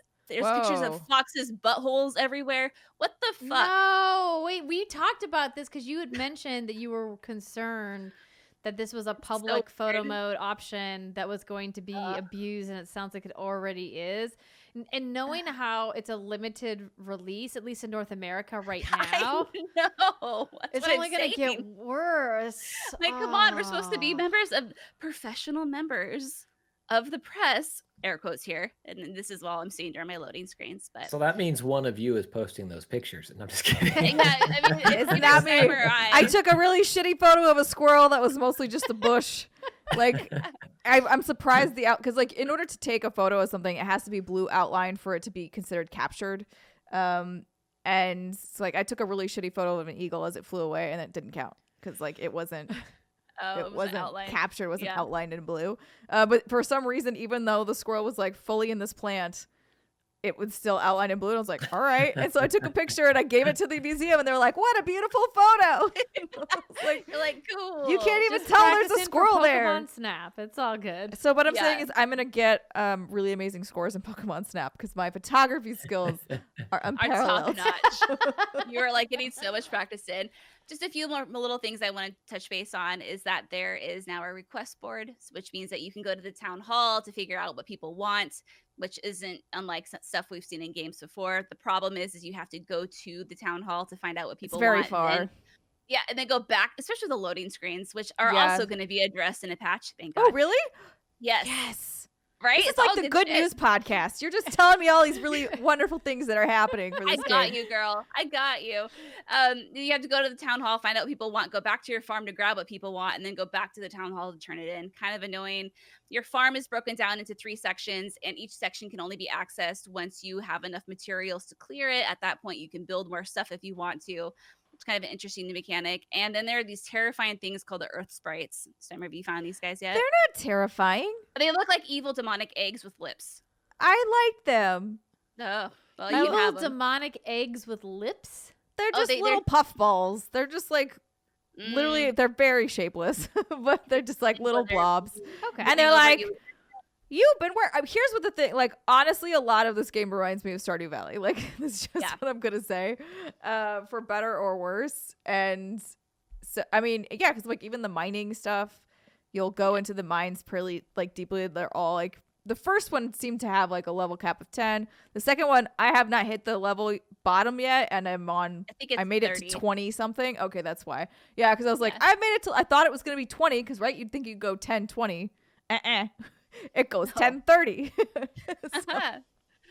Yeah, so again, because it's a preview, like we don't have to deep dive in anything else. But so far, I would say like I'm obviously hooked. Sounds like Steimer's having a great time. It's not without its flaws. Some of them are technical, the loading screens. Some of them are just bad writing. But I mean, so far it's fun. I think it is a really good step forward. This is Marvelous's first farming game on a console, not a handheld, unless you're going to count Friends of Mineral Town, which is more of a port. But yeah, I think they're doing a good job so far. I think with these fixes that are coming up, it's going to be a lot better quality of life improvements. And I'll just put a pin in it for now, and then we'll review it closer to when the game comes out on March 23rd. Sounds groovy. And I also am going to jump in because despite both of you being like, I don't know if this is your thing or not, we all said that at this exact time last year about That's Animal true. Crossing New Horizons, and now look where I am. I mean, now that you've had the Animal Crossing experience, Yeah. I think you could definitely get into this.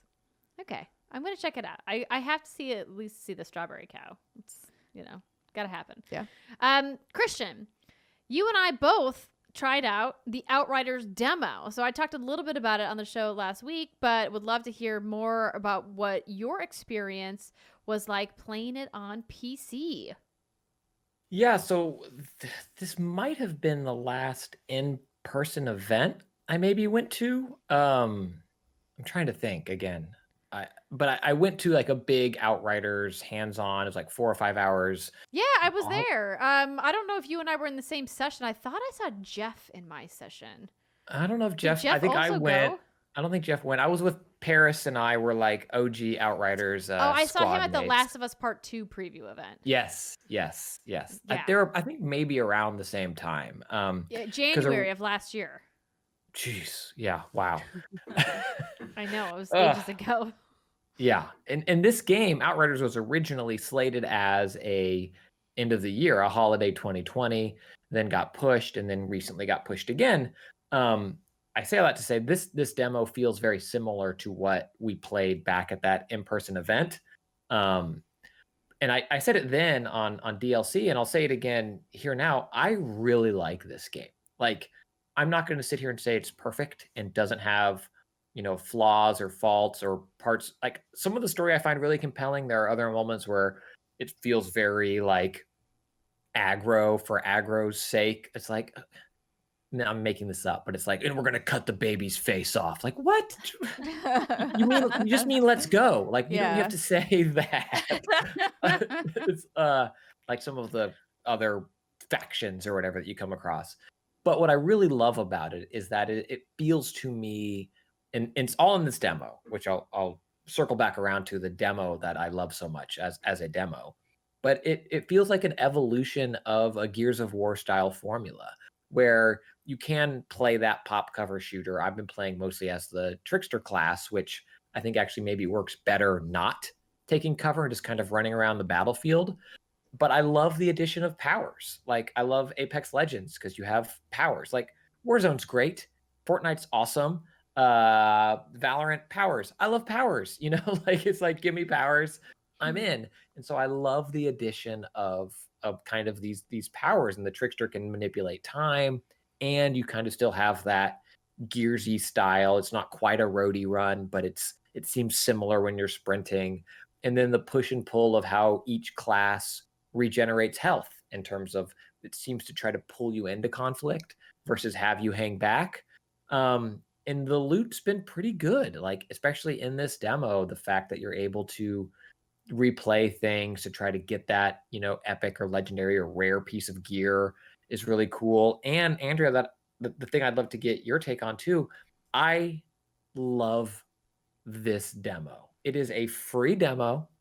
Anyone can get it. You don't have to pre-order. You didn't have to, it's not a beta, it's like, this is a demo. Your progress carries over to the final game. It's cross-play.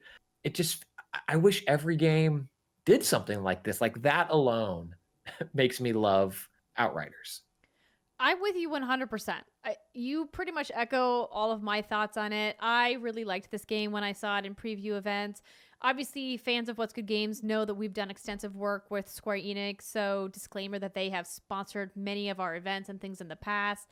But I really didn't know what to expect from People Can Fly doing their own original IP. And I still have some reservations about where the narrative is going and its sort of borderline generic roots about like this mysterious force called the Anomaly, and had an apocalypse on Earth and we're the last of the human species. A lot of this stuff has been done before, but we haven't seen yet where the narrative is going. But when it comes to gameplay, sometimes it doesn't really matter if the narrative is like super stellar, if it's really fun. And I think that they're hitting on a lot of the right notes, as you said. And what I want to mention is that one of the biggest complaints that I've seen from people who have been playing the demo is about the cutscenes. There are a ton of cutscenes, and it almost feels a little superfluous how many there are. So the team at Outriders and People Can Fly made a statement this week talking about why there are so many cutscenes. So according to an interview with Eurogamer, Outriders game director Bartek Kmita explained that Outriders can be played by 3 people in co-op, and they all need to be in the same gameplay section at once. So for example, if one player were to go through a door into a new area, the 2 remaining players would need to be teleported into that subsequent area no matter where they were. This can be disorienting, so the developer put in cutscenes for opening doors to give teleported players a better sense of where they were. Outriders doesn't have dedicated servers, and this is critical to the game being able to load one area at a time. Quote, without dedicated servers, our solution would be if 2 guys want to go to different parts, we have to separate them so they will not be able to play together. Because everyone needs to compute the AI and everything on their machine, we would have to split the party. I would like to have the door opening animation for 2 seconds, but still playing together with my friends than just breaking apart through transmission. So we chose this solution, and we understand it's not the best. I think it really makes you appreciate games like Destiny, and I obviously am a giant Destiny fan, and just the massive amount of technology behind the scenes at work in a game like Destiny to make all of the people in your fire team be able to be in independent places in those instances at one time. And not every studio can do that, right? And I think what People Can Fly are doing is experimenting with an online play style that they really haven't done before, right? And so this is their first like big original IP that uses multiplayer on this scale. And I think what's going to be interesting to see is how the crossplay is going to work in the full launch. Now, obviously there's been some bugs, as you mentioned, some people complaining about some audio sync issues, lip sync issues, loading issues, connectivity, crossplay. I'm hoping they're taking data from this demo and saying, we got some tweaking to do. And that maybe if the game does well, they can upgrade their entire system to dedicated servers and maybe get some more stability.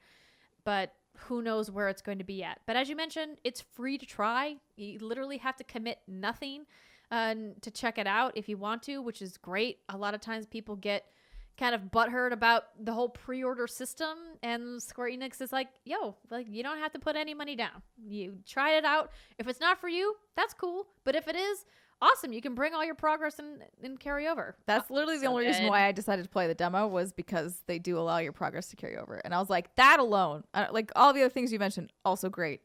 But carrying your progress over from a demo is chef's kiss, something that I love and wish that more games would do. Yes. Yeah, it's huge, especially for like a loot-based grindy game where like this, they've gone out of their way, and at the event as well. This is not a games as service game. They liken it more to Diablo or something like that, where there will be in-game stuff, and you are going to be rolling for the best gear and things like that.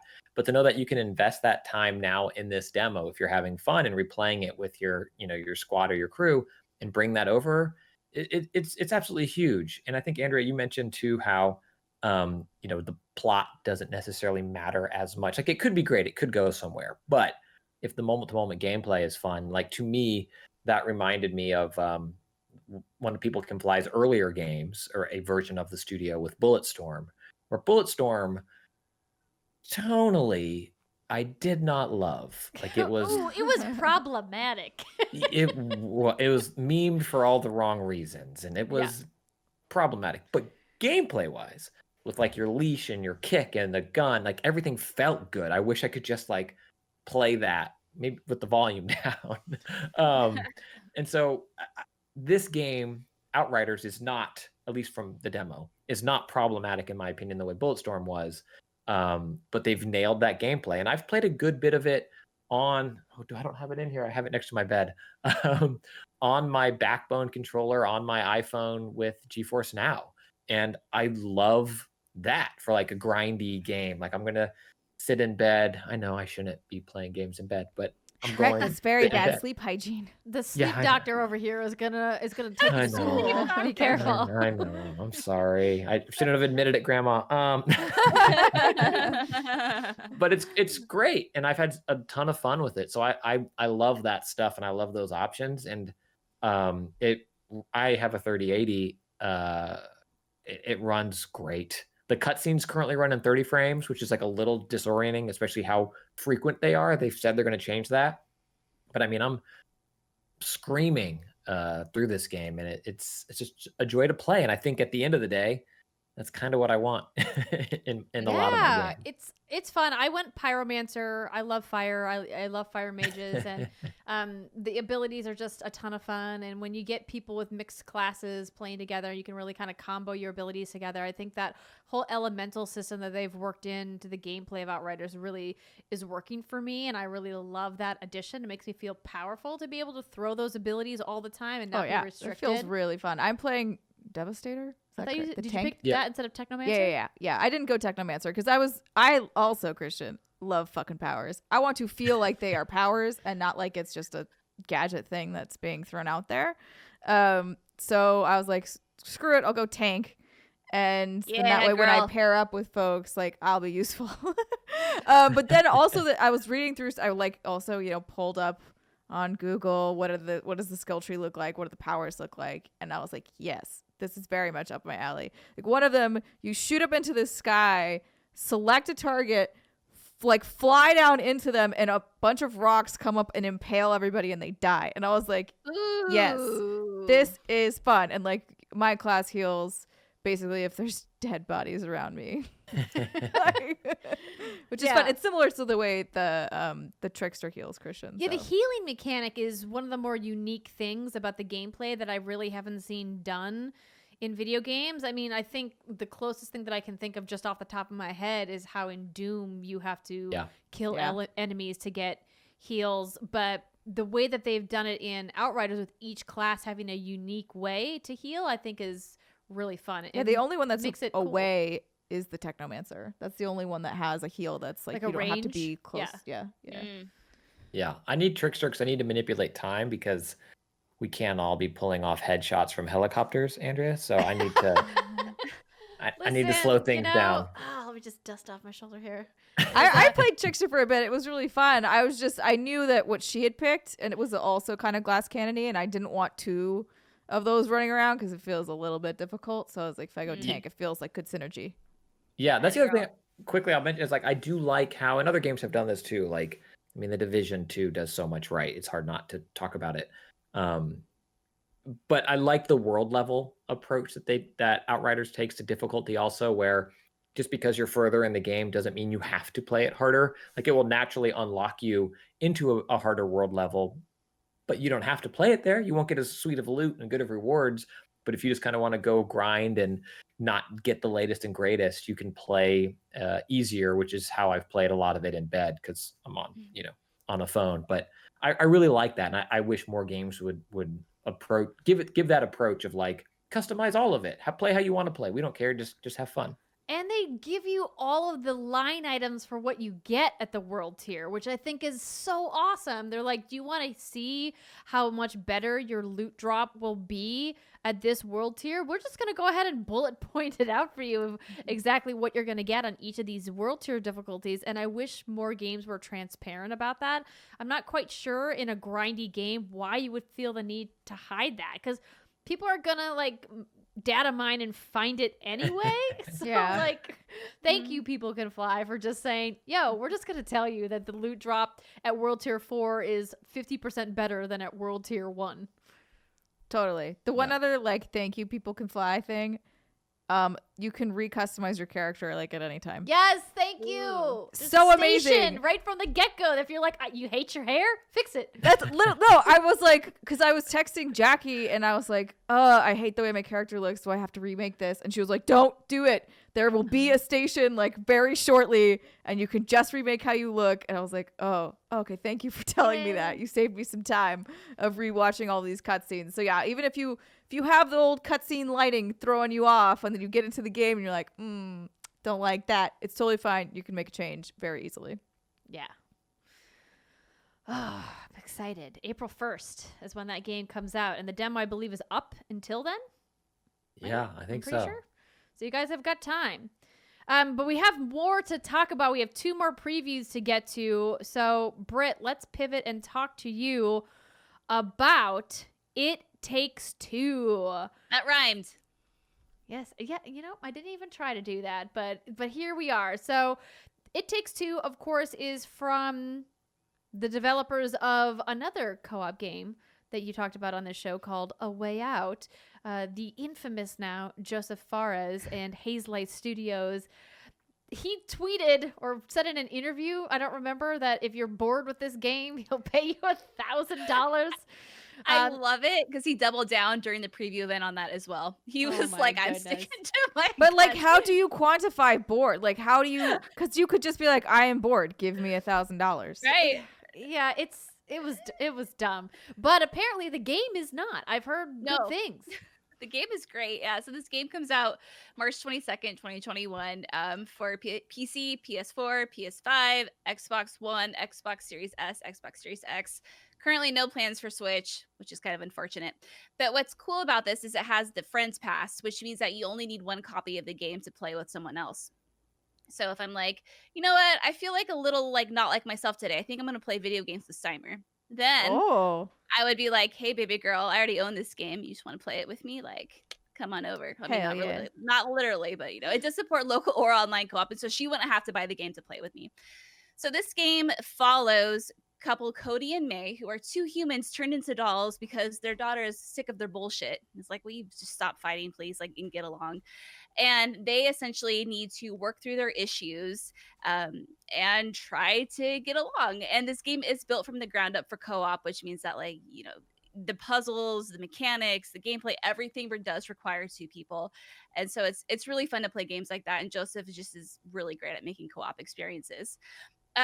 So I have some bullet points here. So he emphasized many times during this preview event that this is akin to a rom-com, a romantic comedy. Aww. Because he is inspired to do that because he says that the genre itself just lends itself naturally to co-op gameplay, and he feels like there just aren't enough games that do that. So he was up for the challenge, and so far, like, it's just really great.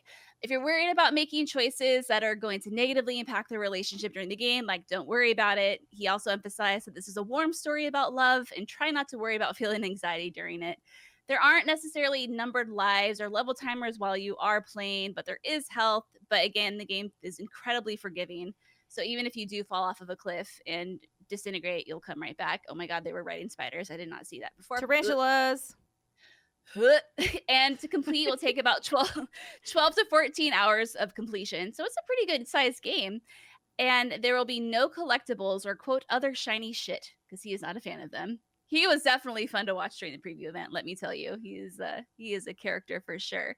But as you guys are seeing, and you, sir, it has this kind of fun, almost Pixar-y vibe in a sense. It's kind of this mix of Pixar-y and photorealism, especially when you get outside to some of the outdoor locations. And it's just really, really pretty. And so far, I really like these two characters. The writing is incredibly well done. The acting is just spot on. And the facial animations are great. And you would think, like, you have a wooden doll and a clay doll, like, how great can that really be?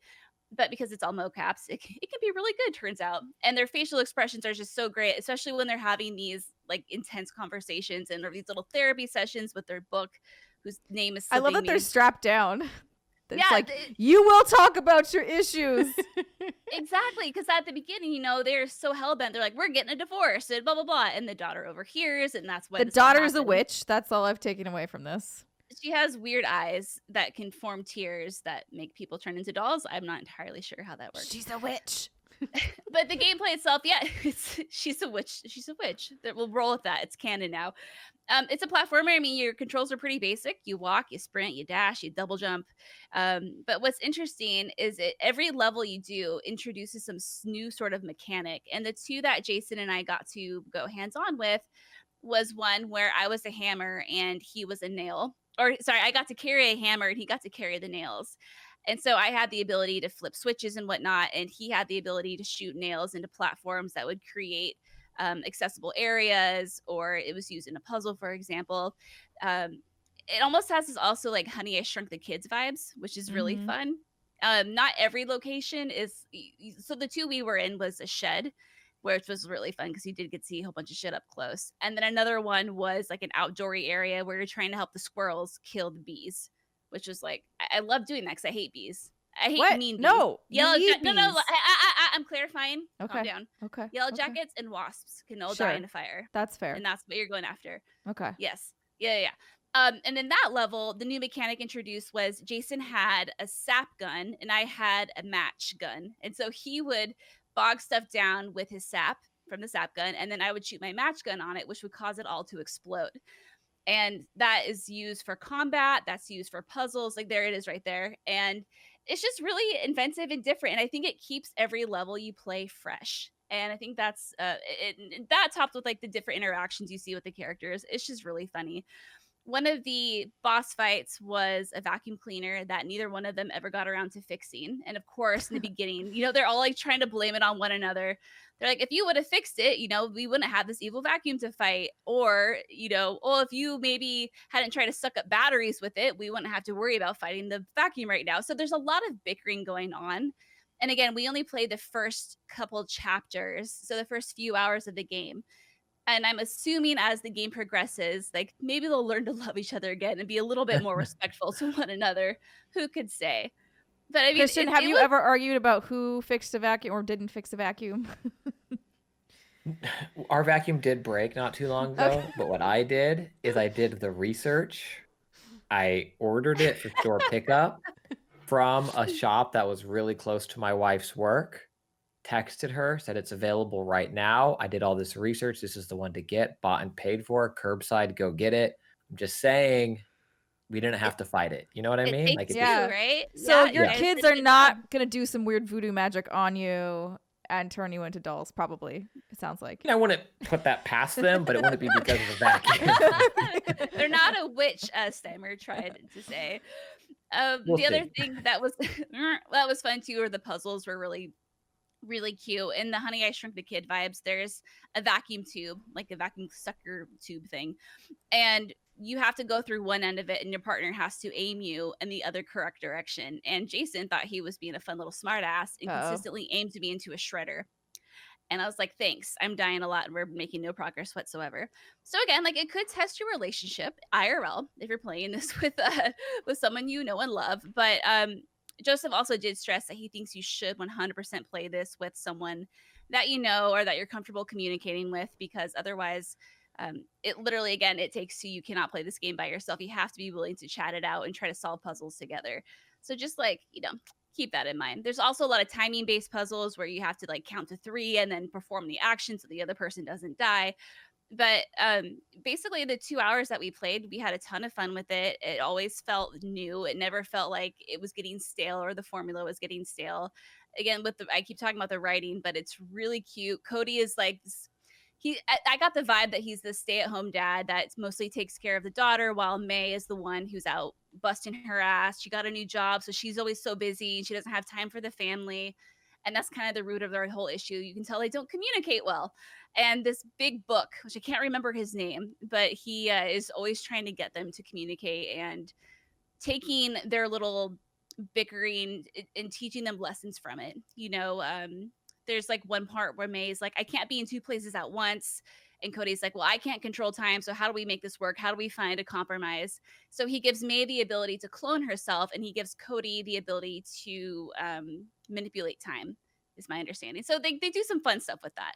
So again, like, we had a really fun time with it. And I think this is shaping up to be a really fantastic cooperative experience. And I'm excited about it.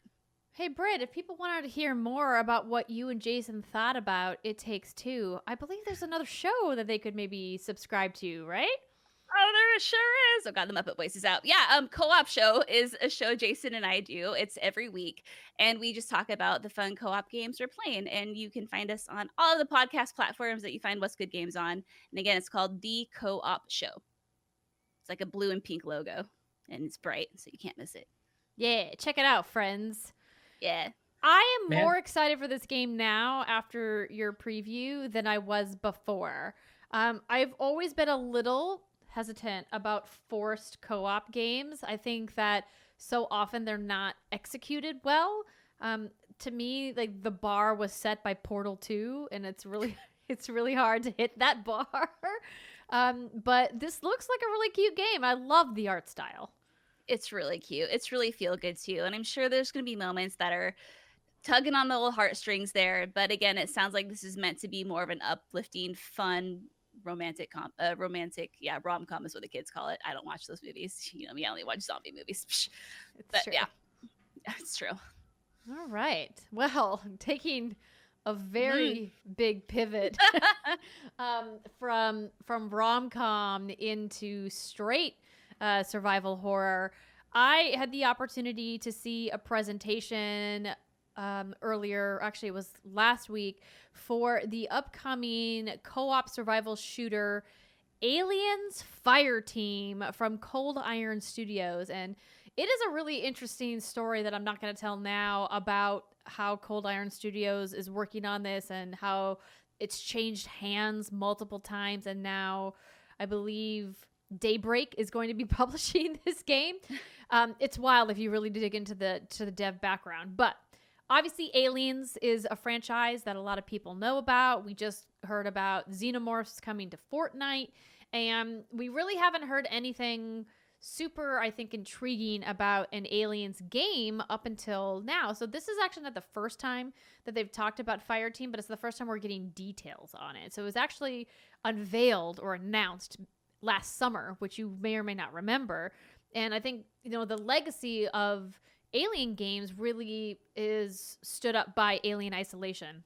A lot of people looking at that as a benchmark for what an Alien game can be. This game is tonally very different from that game. That was very much like a suspense thriller, very more in the lines of like a Resident Evil in the sense of world building and really doing a lot of environmental storytelling. That's not what I saw in this demo. This is very much more of a James Cameron-esque Aliens part of the franchise, where it's over-the-top action and it's lots of gunfire and lots of xenomorphs running around. So the game is a co-op third-person survival shooter where you play as colonial marines fighting the xenomorph threat. The year is 2202, so it's set about 23 years, I believe, after the film trilogy. And there is going to be a lot of aliens to shoot. So it's three-player co-op, and there are 5 classes total. So it's Gunner, Demolisher, Technician, Doc, and Recon. But you can't figure out what those classes do. Nope. So they kind of like hit you over the head with it a little bit with those classes. The 2 classes that we saw in action in the demo were Gunner and Demolisher. Demolisher being the heavy tank class, Gunner being your more run-of-the-mill assault soldier class. And the co-op gameplay, they said, was integrated into the design, meaning each role is going to play a part and that you are going to want to take into account which of your squad mates are playing which role. But you can play this game solo. So you can play solo with AI teammates. So if you're like, I hate people and I don't want to play this with anybody, I just want to shoot aliens by myself, you can. But they did say that it's going to get really tough for you in the upper levels of the campaigns if you're playing with AI, because we all know AI is never as good. That was like me on Gears of War, and then I had to have Brittany and Jason come save me. We saved you. I was like, please, this is really difficult with the AI. I'm gonna pull up the gameplay trailer here so you guys can take a look at it while I'm talking. So the official trailer that I'm going to show you is from Game Informer's YouTube channel, but the gameplay that I saw, I unfortunately can't show you because they didn't give it to me. So here is the trailer that was released last week. So what I thought was really interesting about the event that I saw was that they really made an emphasis of RPG element with a progression scale. But I unfortunately didn't get to see much of these RPG elements in the demo that they showed. I did get to see them fighting off one level. So there's 4 different campaigns in the game that are playable. And there's going to be 20 different enemy types, 11 different xenomorphs, and there's also going to be a spectrum of xenomorphs along what they call the evolutionary scale, from face huggers up to the Praetorians. If you're familiar with alien lore, I'm not as familiar with all like the deep cuts of the alien universe. You are going to be able to customize with classic and future UACM weapons. Again, if you're familiar with like the backstory of what's going on there. And you're also going to be able to use these things called challenge cards, which are going to have unique modifiers for each of the encounters that you have. We've seen stuff like this be applied before. It reminds me a little bit of some of the stuff I'm doing in Call of Duty Zombies with some of the challenges you have in game. And we see other games applying these kinds of things as well, where you essentially give modifiers. I know in the Division 2 in the Summit, you can apply these directives that, you know, kind of change up the gameplay for each level. Something along those lines, I believe, is kind of what they're going for there. So this game, I think, has potential. I think where I'm a little bit concerned as someone who plays a ton of these shooters is that there's so much competition in the space right now. The bar is set so high by games like The Division 2, like Destiny 2, like Call of Duty, like Apex Legends.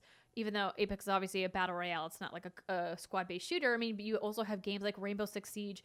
It's really a crowded marketplace for them to be coming in, and it really did feel to me like they were leaning pretty heavily on the Aliens IP here, because nothing about the gameplay to me screamed a unique element, right? We just spent a lot of time talking about how Outriders had some really cool things they were doing with the class system and the elemental abilities.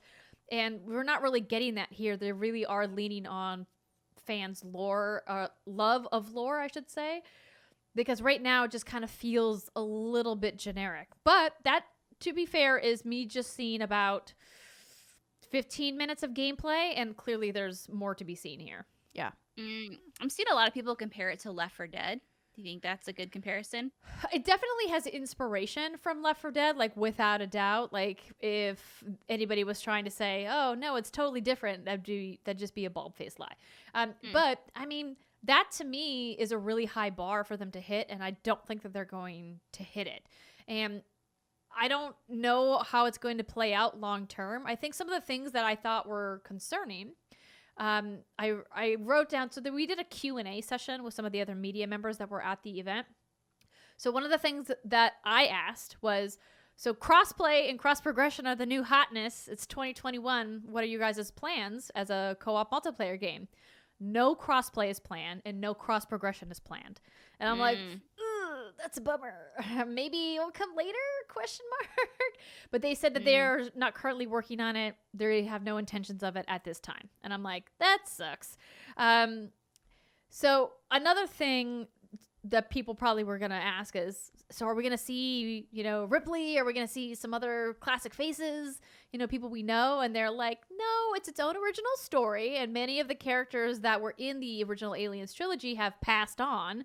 And it's extremely tied into the rest of the universe, though. So there's lots of other pieces about xenomorphs and Weyland-Yutani and all the other, things in the lore. It is not a free-to-play game or an MMO, though. It's for purchase, and there's no plans for microtransactions or loot boxes that aren't cosmetic in nature. Which is weird, because I'm like, so does that mean there are loot boxes? That 100% but then he came back and was like there's no loot boxes. I'm like, oh, what? That's a weird way of phrasing it. Kind of got a squirrely answer Maybe there. he meant you could buy cosmetics, but not a loot box. Yes. I'm hoping that they're not loot boxes. Like, obviously, I've said many times again, I have no problem with paid cosmetics. I love paid cosmetics. Let me look as shiny and fancy as I want to look, and I will pay money for it, and I have no problem.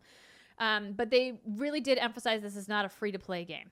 And then there will be public matchmaking. So if you're like, yo, I don't want to play with bots, but my friends aren't around, can I still play with other people?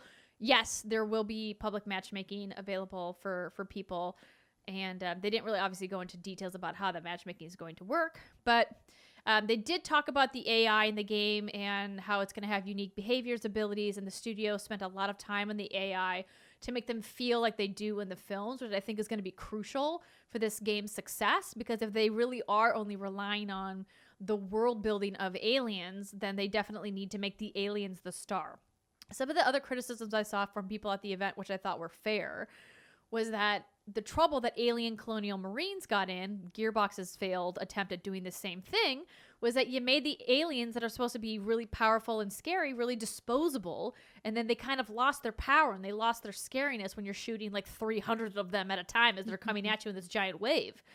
And that hasn't really been addressed here, because we haven't been able to see just how sophisticated the AI in the game is. The demo that I saw only featured like one like big bad alien, and it wasn't even like a top of the food chain alien. I'd say it would probably be like a middle level, but it featured a ton of little crawlers that were like kind of coming at the Marines in these giant waves, and they were just like shoot, reload at a reload box that's right there, shoot, throw grenades, do this. And I'm like, that to me is worrisome, because it means that the gameplay could become repetitive fairly quickly. And speaking of Left 4 Dead, I mean, Back 4 Blood is very real and is Left 4 Dead. Like it, there is competition in this space, and the Alien IP and Aliens as well is storied and historic, but it's hard to do well. I think Alien Isolation did do a lot of it well, but yeah, I don't think of even tiny xenomorphs or hatchlings or as you just run in and mow it down. Maybe they build that into the world, though. 25 years later, they have better weaponry. They know these things exist. They're coming in armed.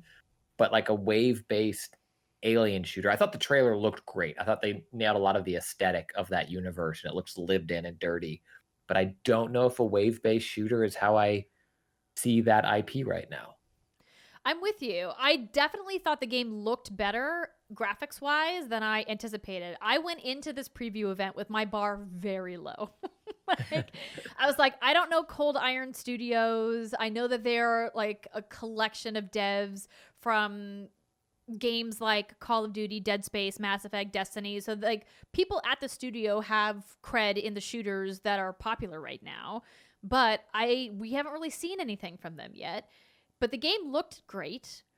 But again, like you said, is this the right game? I kind of went into it with the thing in my head of like, why are you guys making this game? Like, whose decision was it to make a game like this, the over-the-top action, Cameron-esque Aliens game, instead of just Alien Isolation 2? Obviously, different studio, different publisher. But like, if I'm in charge of the Aliens franchise, John Drake, maybe I say, this game doesn't really feel like the game we want to make. Maybe we want to make another Alien Isolation game. And did I just throw my husband under the bus? Maybe I did. Love you, honey. Overall, though, I'm keeping my mind open. I think that this game has potential. I want to see more from the RPG elements. And I see Nova wrote in and says, do you think the different builds for each of the character classes will help keep the game fresh for the long term. I really hope so. But we didn't get to see anything about skill trees, about builds, about how gear and the RPG elements are going to work together. I think all of those details are really going to be important. And this game comes out summer 2021, and they didn't show us any of that. Am I concerned by that? A little bit. Because the game's out in like 3 months, 4 months. So all of that should be As done. Christian said, time is a fucking weird ass construct. Black hole. It's a black hole. Yeah, I mean, it's March, everybody. Like, summer's going to be here How soon. is it March? How is this happening? Don't know. Time is a-rolling. So, I'm going to keep an open mind, though. I saw a lot of people were excited for this online. I'm not trying to throw water on your excitement at all. I think that it could be good. I just think that we haven't yet seen if it's going to be excellent. Well, like others 80s IP, if you get excitement wet, it makes evil excitement. Oh. So you really don't want to throw water on it. That's true. Very, very true. Thank you for that reminder. I almost got myself into an evil excitement dilemma. All right. Well, listen, we've been talking quite a bit about games that we've been playing. We could probably keep talking, but we want to get to our feature segment where we talk about this fantastic project that Christian is working on. So stick with us, everybody. We will be right back.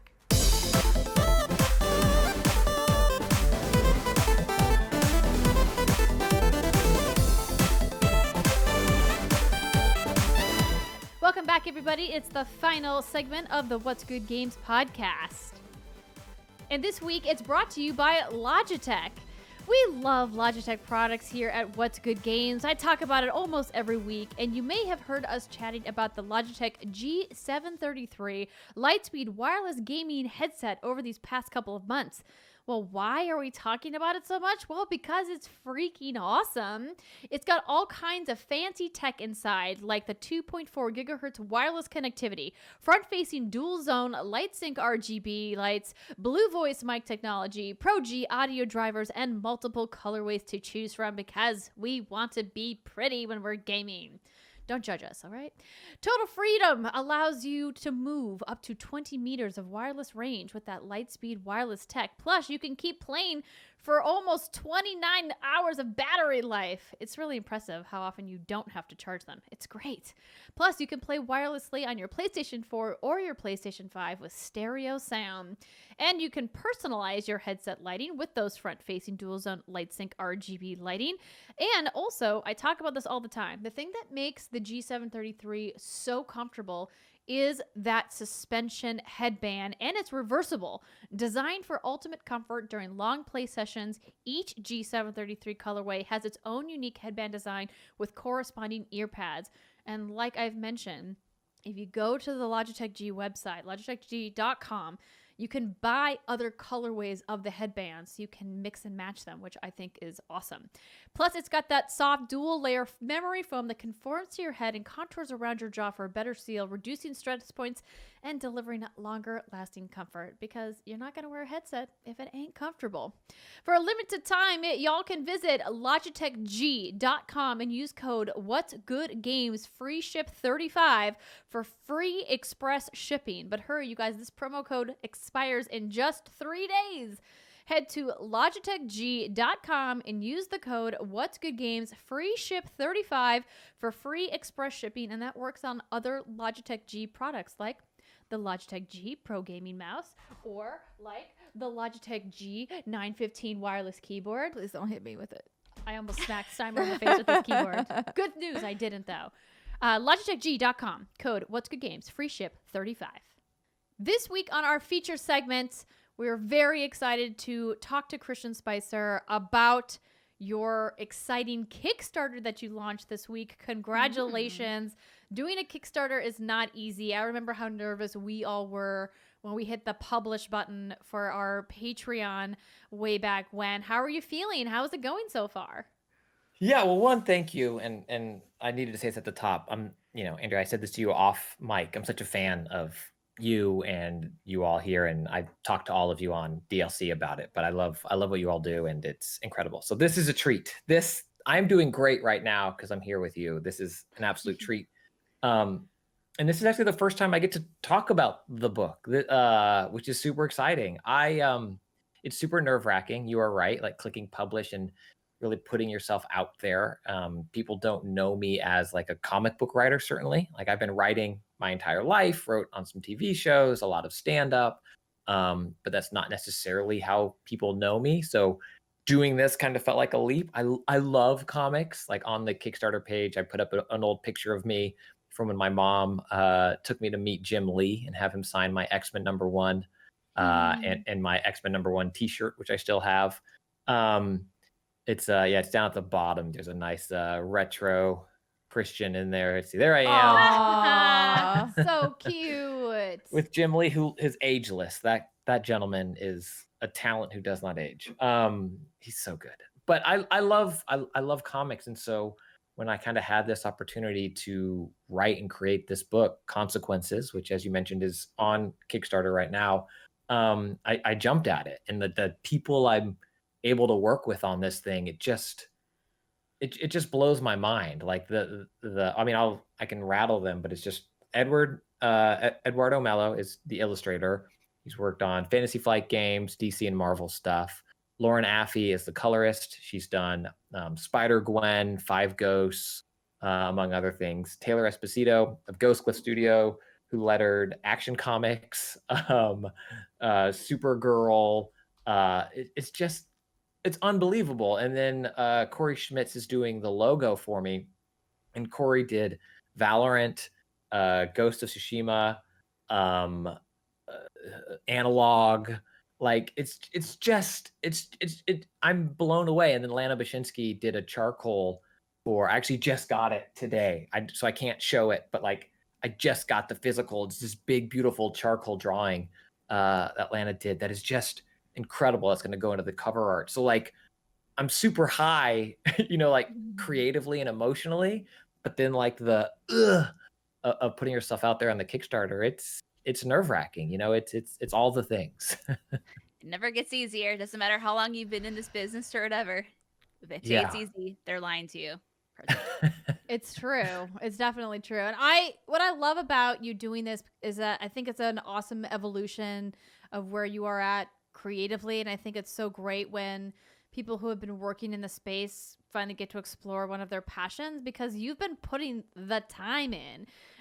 Before we started recording tonight, Christian and I were kind of reminiscing about how we first met on Weekend Confirmed, which is a podcast from forever ago. And you were there in the early days of Weekend Confirmed. I think you said 2006 was the first year that it started.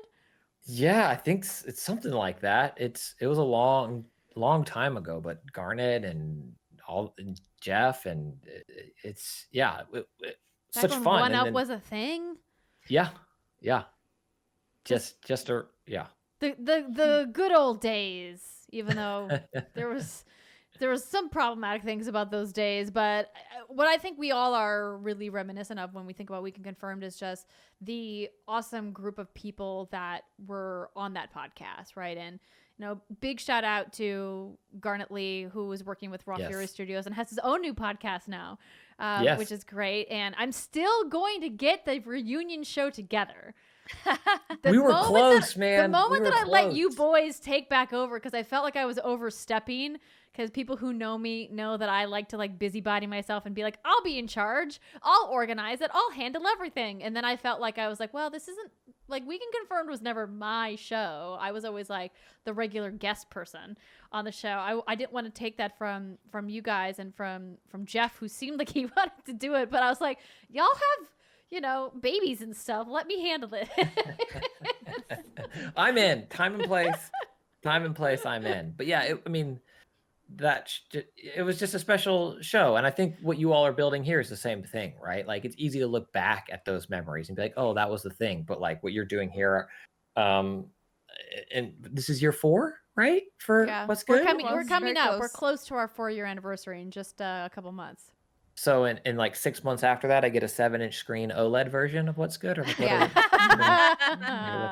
Fingers crossed. But that's the only upgrade, nothing else. Just the OLED screen, no more power. Yeah, everything else is still breaking and the kickstand falls off. But, correct. You still can't play online with your friends in chat. We're not going to fix the Joy-Cons either, sorry. No, they're to drift forever. But yeah, this book, but Consequences, it's like, it's a story I've wanted to tell for a while. Like, people that know me, in addition to DLC, I hosted the official The Last of Us podcast for Sony and PlayStation. And I love that the characters, if you know me, you know I love The Last of Us, and I love the universe they built over there. And so Consequences is about Cara Diol, who is an she thinks maybe she tried to get out, mercenary, and she's learned that, she can maybe try to run away from her past, but she can't outrun her future. And so it's this story of this woman and morally gray characters. I think they make very interesting stories, and I wanted to tell, being an OG comics fan, I wanted to have it be very visceral. And it is, John Wick, the hallway fight from Daredevil, like that kind of stuff. Because I thought, and don't get me wrong, there are some great action-packed comics these days, but I also felt like as I got older, I would see more and more awesome fight scenes in movies and TV shows, and like comics would just kind of flip past it to be like a one-panel punch and then move on. But when I was little, I mean, it was like Wolverine jumping on the back of the Hulk, these huge Claremont spreads of like 90s X-Men and like all this stuff. So I really wanted to tap into that with this first book. It's 30 pages and just I love it. I'm super proud of it. So I hope people check it out, and I hope you guys love it, because it's a real passion, years in the making. And like I said, I'm stumbling through it because this is literally the first time I'm talking about it. So we're happy to be your practice run. Yeah. So that way, when you go to the next interview, you've got all your talking points down. But I pulled some bullet points from the Kickstarter because I loved this line that says Kara's story is part Atomic Blonde, Bullet, and John Wick. And I was like, yes, yes, yes. That sounds exciting. I love that. And she kind of reminds me a little bit, and maybe this is just because I'm rewatching one of my favorite TV shows of all time, La Femme Nikita. Steimer knew. I've never seen the show, but I know how much you love it. And I'm talking about the USA show. Did you ever see that USA show? So, yes. I love her as a character, but obviously Kara feels like she's a much stronger character than Nikita was, at least in the beginning. Nikita is very like unsure of herself, kind of thrust into her situation being like this espionage undercover agent and really struggling with like the weight of a lot of the decisions she's being asked to make. Whereas here it feels like Kara's a little bit more in control of the agency of her situation. Is that right? Would you say? Yeah, Kara is, she's one of the best. Maybe not the best, but one of the best in this business. And it's kind of, I guess, like Insomniac's Spider-Man. We're coming into this story. She's not learning how to be a mercenary. She tried to get out. Some stuff went down, and she kind of had to confront what she did and who she did it for. So she's still very much at the top of her game. I think looking at, I think it's a 2016 run of Black Widow and kind of seeing what Natasha's doing then. She's fully trained. She knows what she's doing, but she's conflicted. And that's very much who Kara is as a person. She's been a weapon for so long, and she's trying to take agency with herself and her future. So this first book, it very much lives as a standalone, kind of like Red, which was a 3-issue. There was a movie version of it also, but very different, but a 3-issue book from DC, I think, years ago. But it stands alone, but it also has an option for more where the story goes, much like when John Wick 1 came out. That was the movie. Clearly there's more story to tell, and they keep telling it with what John Wick does in that world. And that's very much Kara's world in this first issue of Consequences, where it's like a nice contained story, an emotional arc, but also hopefully we get to keep telling her story because there's a lot more to tell. I'm hyped. I think it's awesome. I have been trying to get back into reading more graphic novels recently. I think the digital era has, two camps of people. I mean, I generally am like a paper purist. I love feeling the paper, smelling the paper. I want it, but in an era of COVID, can't go to comic book shops and rifle through bins of stuff. It's not really safe. But I think like the ability for people to get digital comics has really infused a marketplace that maybe saw a little bit of a dip, right? And brought people back to say, hey, I can read this on my tablet or on my phone and get a really good experience and sometimes even get some of those really more vivid colors on some of these really high-end retina displays we're getting on tablets now than you might necessarily get, from a paper printing, depending on the quality of the printer, which I think is really interesting. I love a printed page. So when they're available, I will send you all the printed physical deluxe version of it. So so we can smell it. Yes, I'm super excited. There's a digital PDF, there's a digital deluxe PDF, and then I'm doing the physical deluxe version as well. And it has the 30-page book, and then plus like the script, pencils. You'll see some of the process for the logo and the cover art, and kind of it's almost like a mini director's commentary kind of back half to it that I think is fascinating. It's that kind of stuff I love. But I'm with you, Andrea. I love the tactile feel of it. There's something about just sitting and looking, because oftentimes you can read through a comic in 4 minutes, if you're just kind of reading it, but then you pause and you look at, what's happening on this page and the way Miles Morales is posed for this swing and what that says about his character versus Peter Parker. So I wanted every panel in Consequences to have that as well, where everything is intentional. There's no wasted shot. The beauty of, I think, comic books is that you're able to do that. You can obsess over every single panel, every single drawing, every image, every picture means something. And so when they're ready, when everybody goes to Kickstarter and this thing funds, I will send you all the physical book. It's a real treat to hold. We're very excited about that. I do have a couple quick questions for you from people who wrote in. But before we get to that, if people want to back the comic on Kickstarter, how can they find out information about that? Yeah, so if you just search my name, Christian Spicer, and Consequences, I bet it will come up. It's also pinned at the top of my Twitter, which is @Spicer, SPICER. Or if you just go to Kickstarter.com and search for Consequences, it is a comic book, and it's there. Really happy and kind of blown away by Kickstarter. It got the Project We Love tag, and I've loved their support and stuff like that. So it's out there to be found, and I think maybe Twitter, seeing it on the pin, or just going to Kickstarter and pulling it up. And we'll have the links in the show notes as well. So if you guys want to just check the show notes, you can just click an easy link there. But I know sometimes you forget, and then you're like, oh yeah, a couple hours later, somebody was talking about this thing on Kickstarter. It might be easier. And I did find it just by searching Consequences. So yes, you can do that too. Also, a very easy name to remember. Yes, it is. No also, funky spelling. No, yes. No colons or subtitles. Good job, Christian. No vowels missing. It is the word. Yeah. Just the I'm word. looking at this sticker pack reward, and that sounds kind of fun. Soft enamel pins. Ooh. Yeah, I mean, again, it's very stressful. I'm very new into this process, but I did it, and it's I love doing the well. stuff. You should be proud. It's doing well. And JP Couvert did the enamel pins, and there's some bonus stuff we're going to do also. So I really geek out over, I want everything to be quality. I have my Ellie and my Aloy and my black costume Spider-Man over there, my DeLorean. We all, we don't all have Zelda shrines behind us, but I think all of us, we like that stuff. And so if I'm making something, I want it to be that, right? I want people to be proud to have it on their shelf and to interact with it and put it on their bag. So that's the goal. And I'm super proud of it. Britt, I believe we have a question from Patreon. We do. This comes from Javin Mather, switching gears a little bit. For Christian, if you could do a deep dive podcast series on another game or franchise similar to what you did with The Last of Us Part 2, great work, by the way, what would it be? Yeah, that's a great question. One, the official The Last of Us podcast was just a treat. Naughty Dog and Sony and everybody at Spoke Media were just awesome to work with. What a project, just showing up and talking to the folks that made that game. I'm going to do two, and there's a bunch, because the easy answer is everything, but the two I'll pick right now.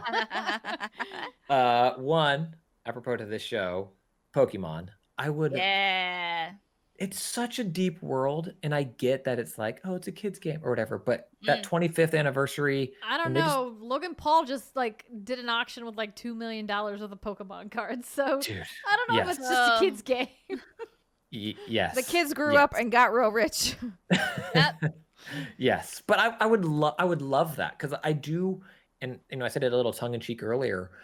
but there is a darkness to those games, like the world and like Team Rocket, Team Skull, what these protagonists, antagonists are doing, and how it, and you see some of it in like even in Detective Pikachu. I think that movie it's really interesting to be like, what is this world? It's clearly more built out than what we see in the games. And I would love to do a deep dive podcast series about what that is, how Game Freak has iterated on it, what it means to them, the ideation for each new pocket monster, how you keep old ones fresh. Like there's so much there to dig into. So much. I'm thinking like they're doing vanilla ice cream Pokemon now, garbage bag Pokemon. It never gets old. So my question for you is, would you do an episode on, if you do get this Pokemon license, whatever, in this amazing world, right?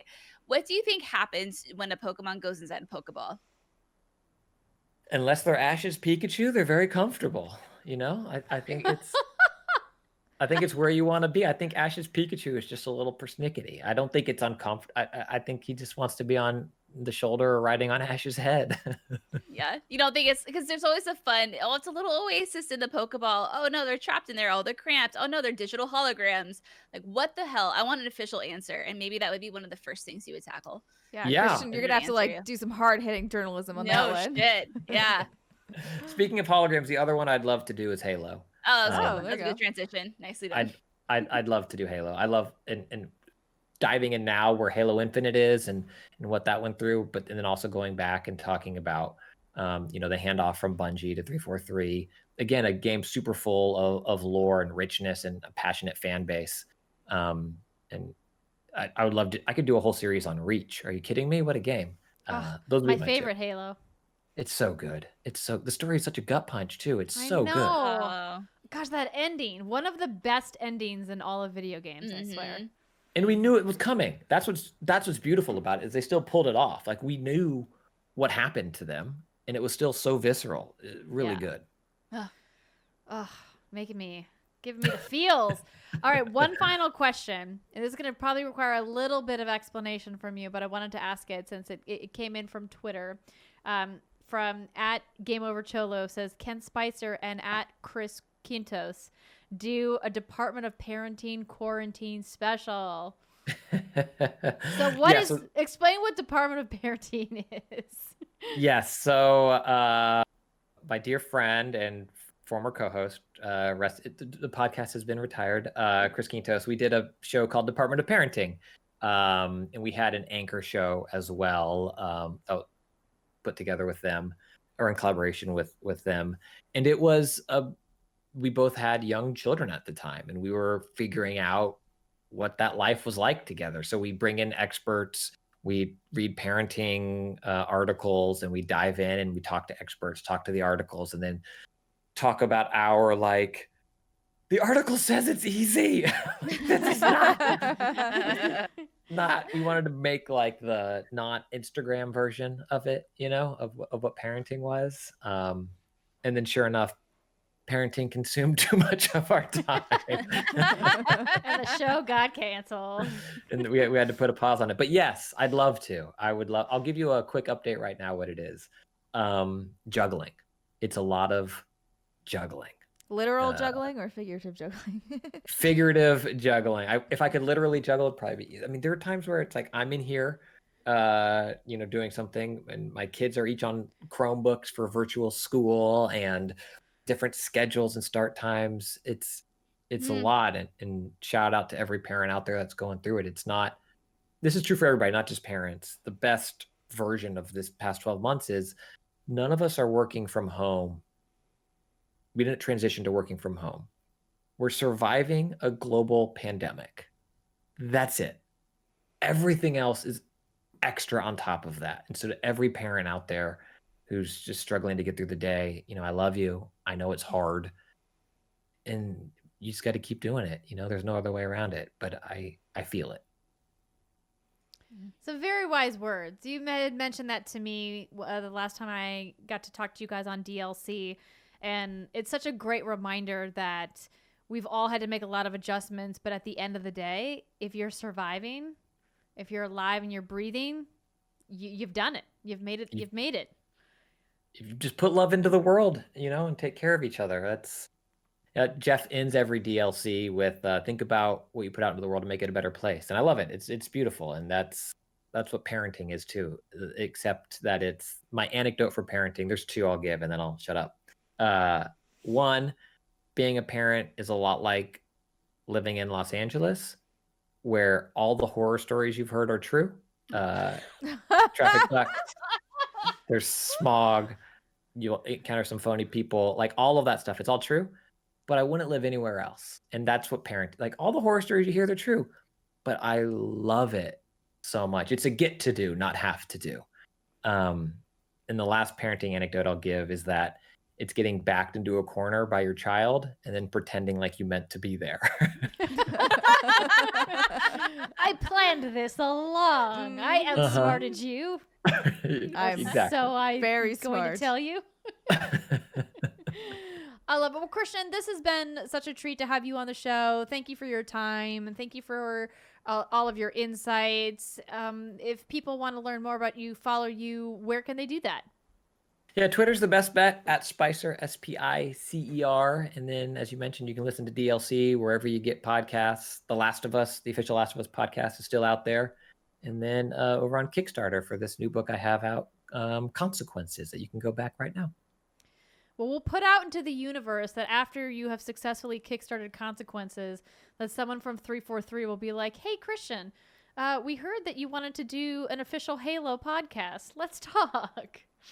I mean, we can just start dropping people's names right now if that helps get the project off the ground. Hey, friends at 343, I want to do this project. There you go. I mean, you did an excellent job with the Last of Us podcast, so well, thank you. Certainly a great resume piece, as if you needed one. But thank you again, Christian. And for everybody listening, we will have all of those links that Christian mentioned in the show notes. So if you want it handy, you can follow him on Twitter and, of course, check out all of the amazing content that he's working on. But for now, that's going to do it for this week's episode of What's Good Games. We look forward to seeing you guys next week. But for now, have a great weekend, and we'll see you next time. Bye, everybody.